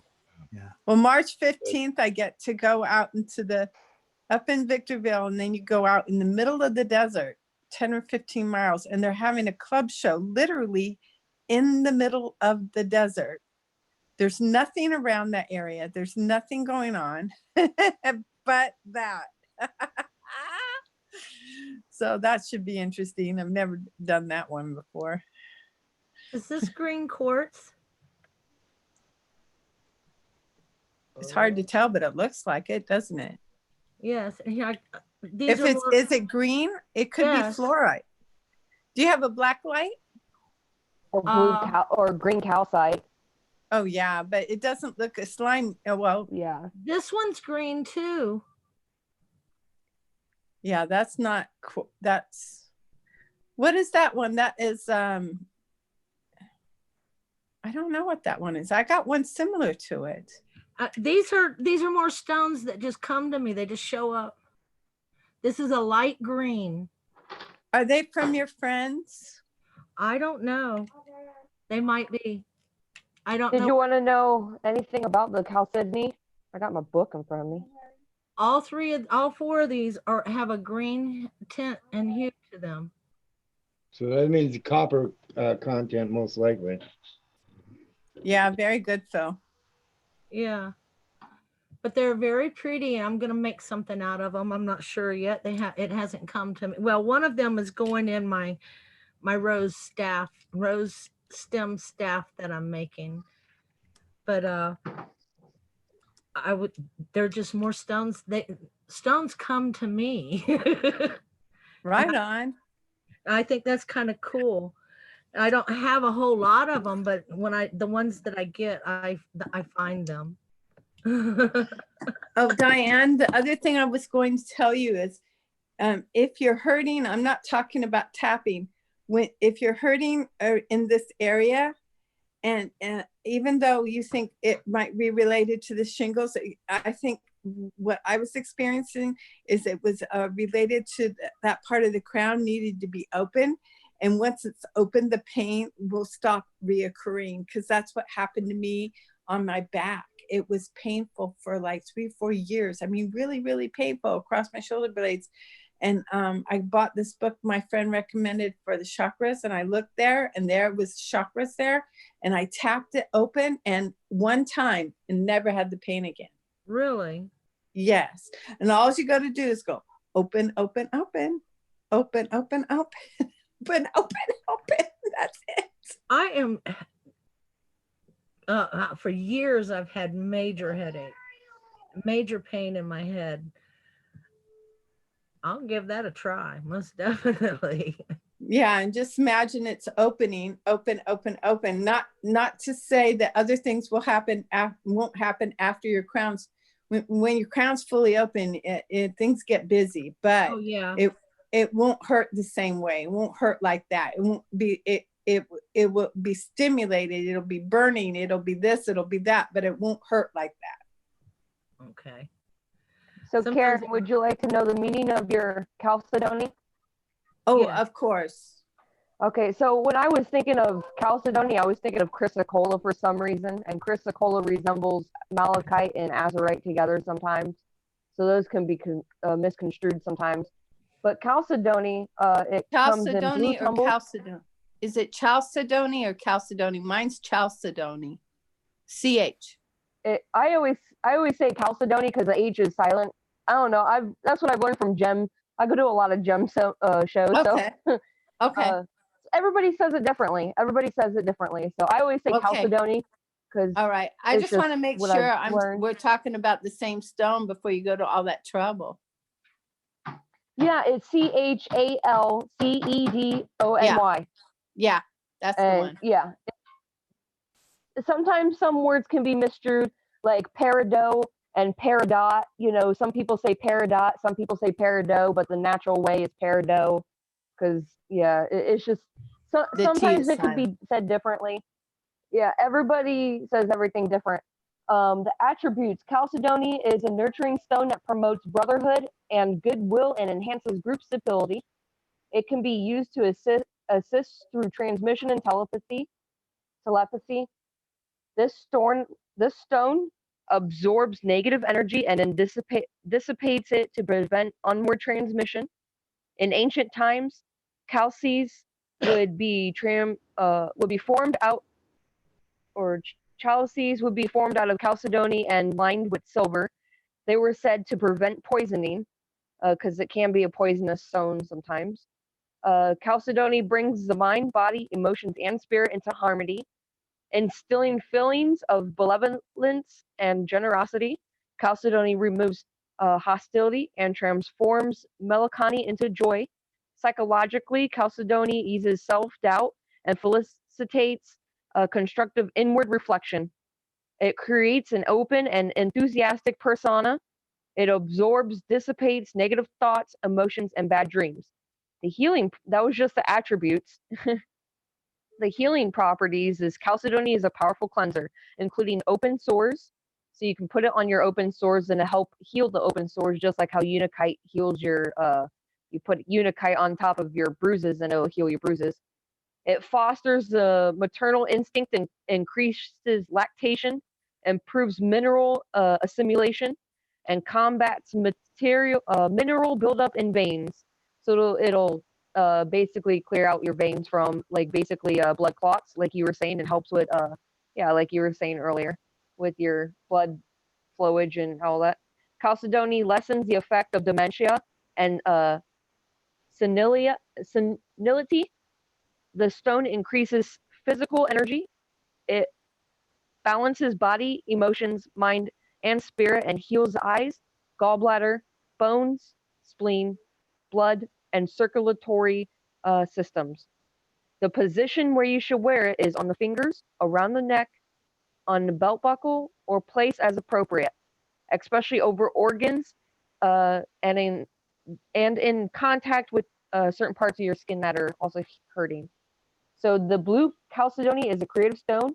It opens the mind to assimilate new ideas and helps acceptance in new situations. It imparts mental flexibility and verbal dexterity, enhancing your listening skills and communication. So it's really good. Just like blue lace agate, it helps with the your throat chakra. Blue chalcedony gives a feeling of lightheartedness and ability to look forward optimistically.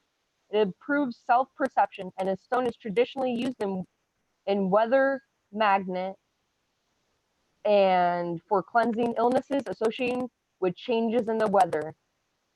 And it helps with mucous membranes, helps with diseases caused by weather sensitivity or pressure in your brain, such as glaucoma.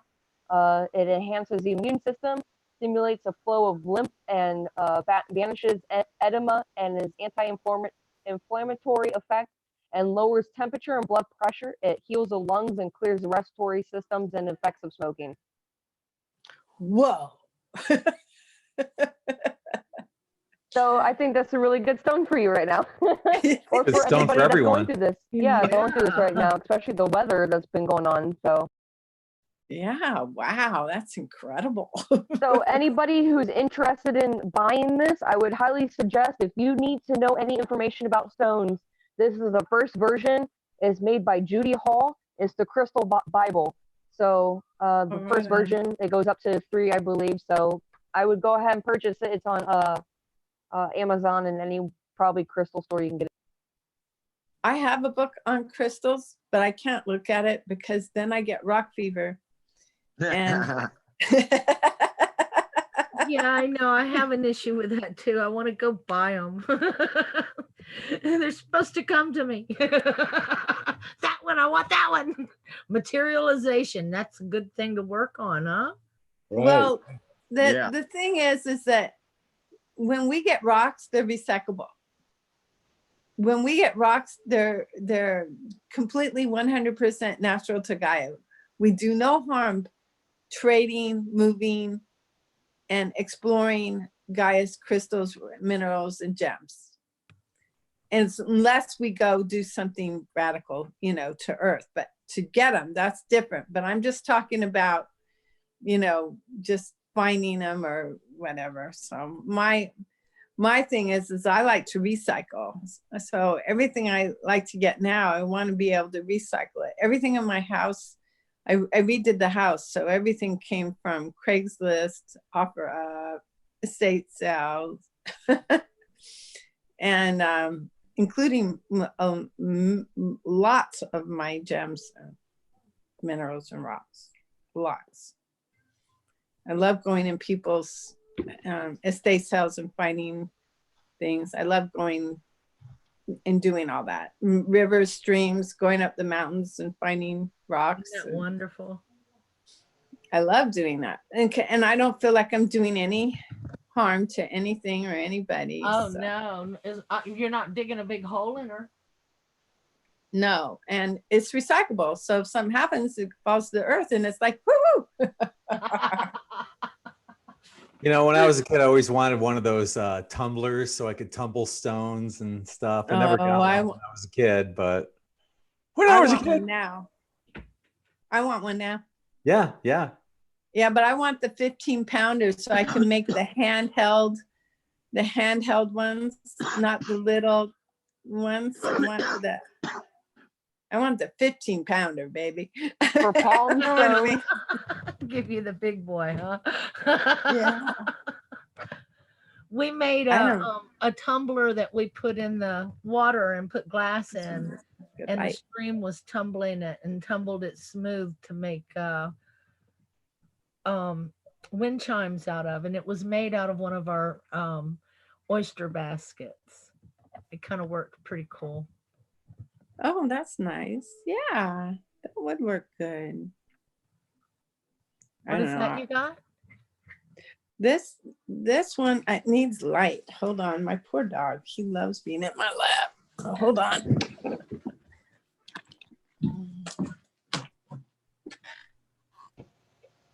Okay, let me talk so that I can't. How do I? There it is.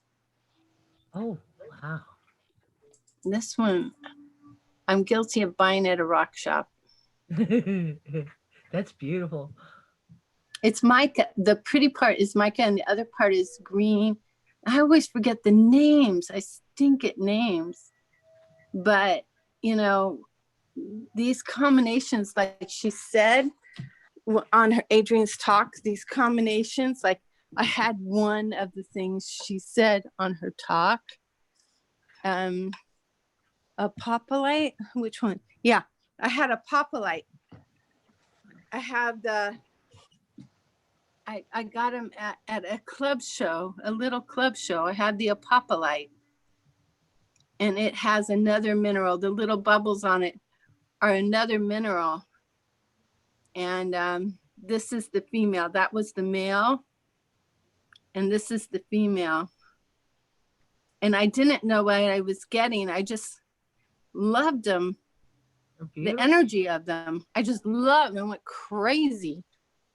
They were only a few dollars. They weren't much. But this apophyllite, the energy is really nice.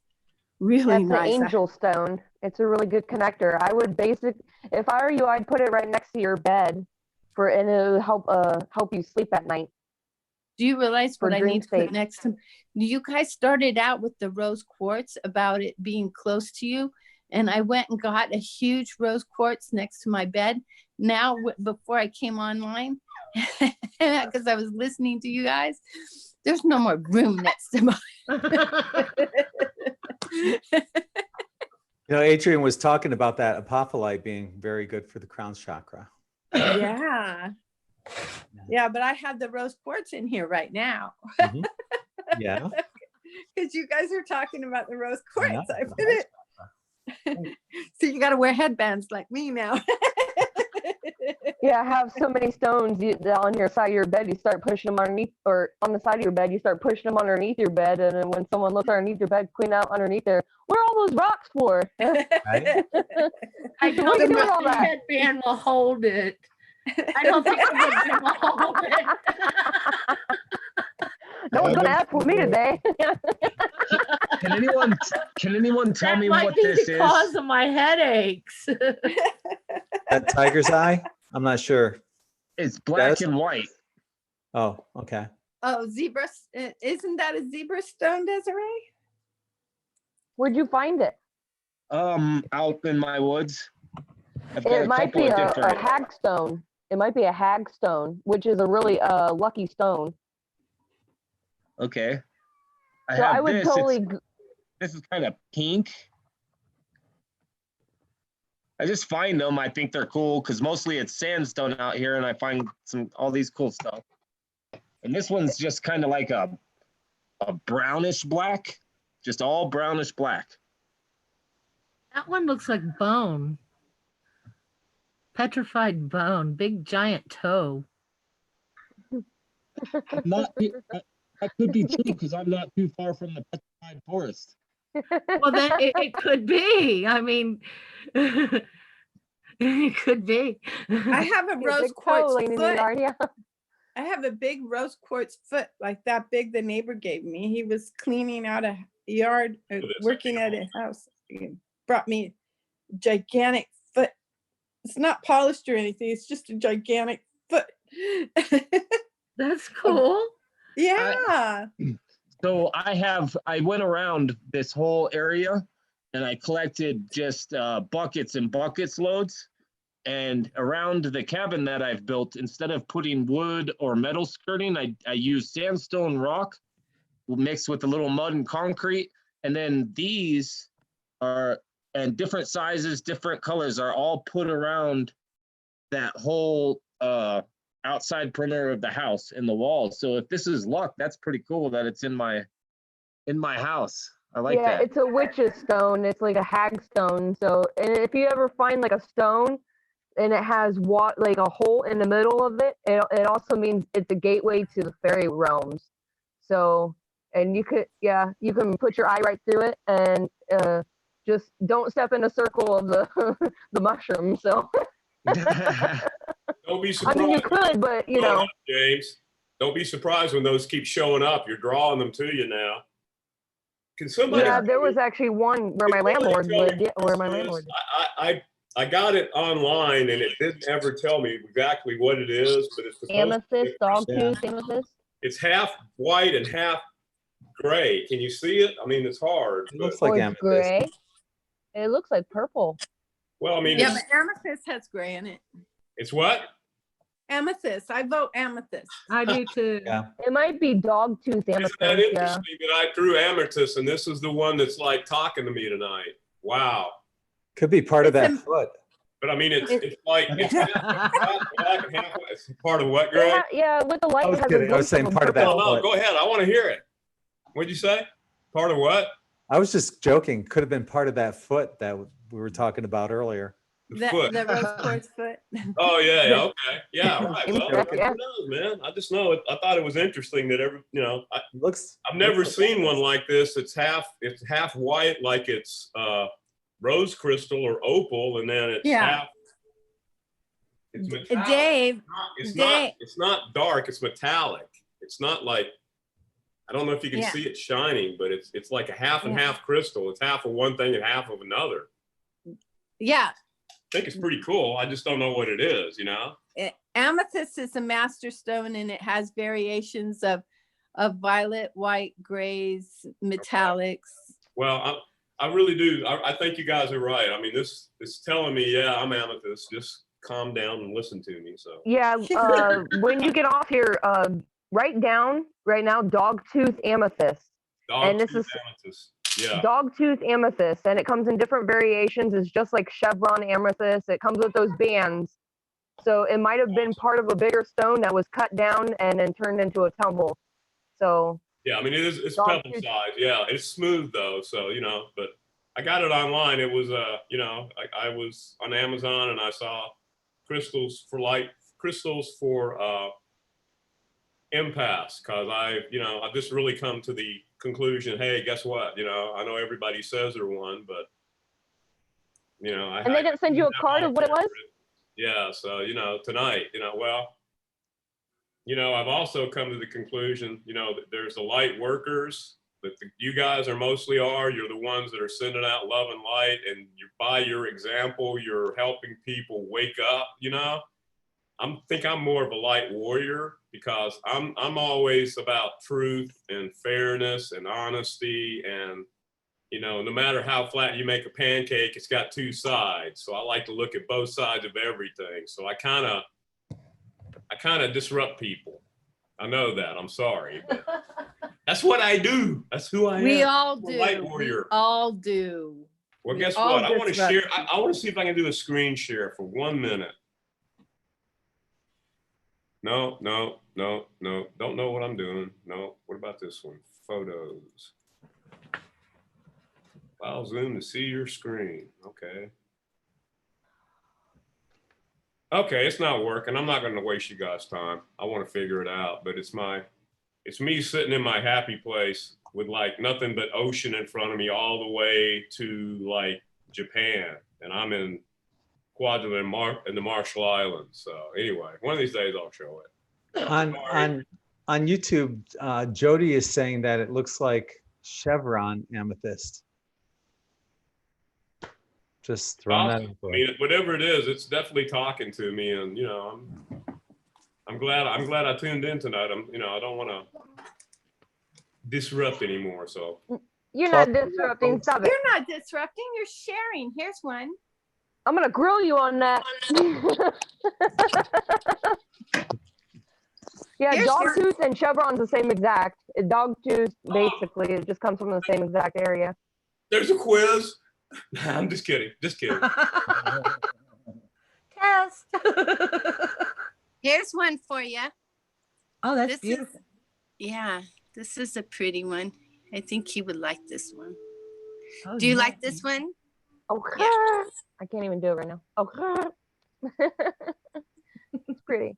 I know. Yeah, I don't know what kind. It's just an amethyst. Yeah, That is really, really pretty. I mean, isn't it? I tell you, you can be the best. Here's some fairy stones I got for Thanksgiving to do a blessing, and nobody wanted to do them. So Yeah, those here's are from sacred places too. yeah, these I got these at a club show. I got a whole flat, a very small flat, but a very small flat of them to do a blessing circle, and then nobody wanted to do it, and that was fine. I just kept them. Yeah. Yeah, those are really good stones too, because they come from a sacred lake, I believe. I forget the story of it, but it's a very sacred place where it comes from.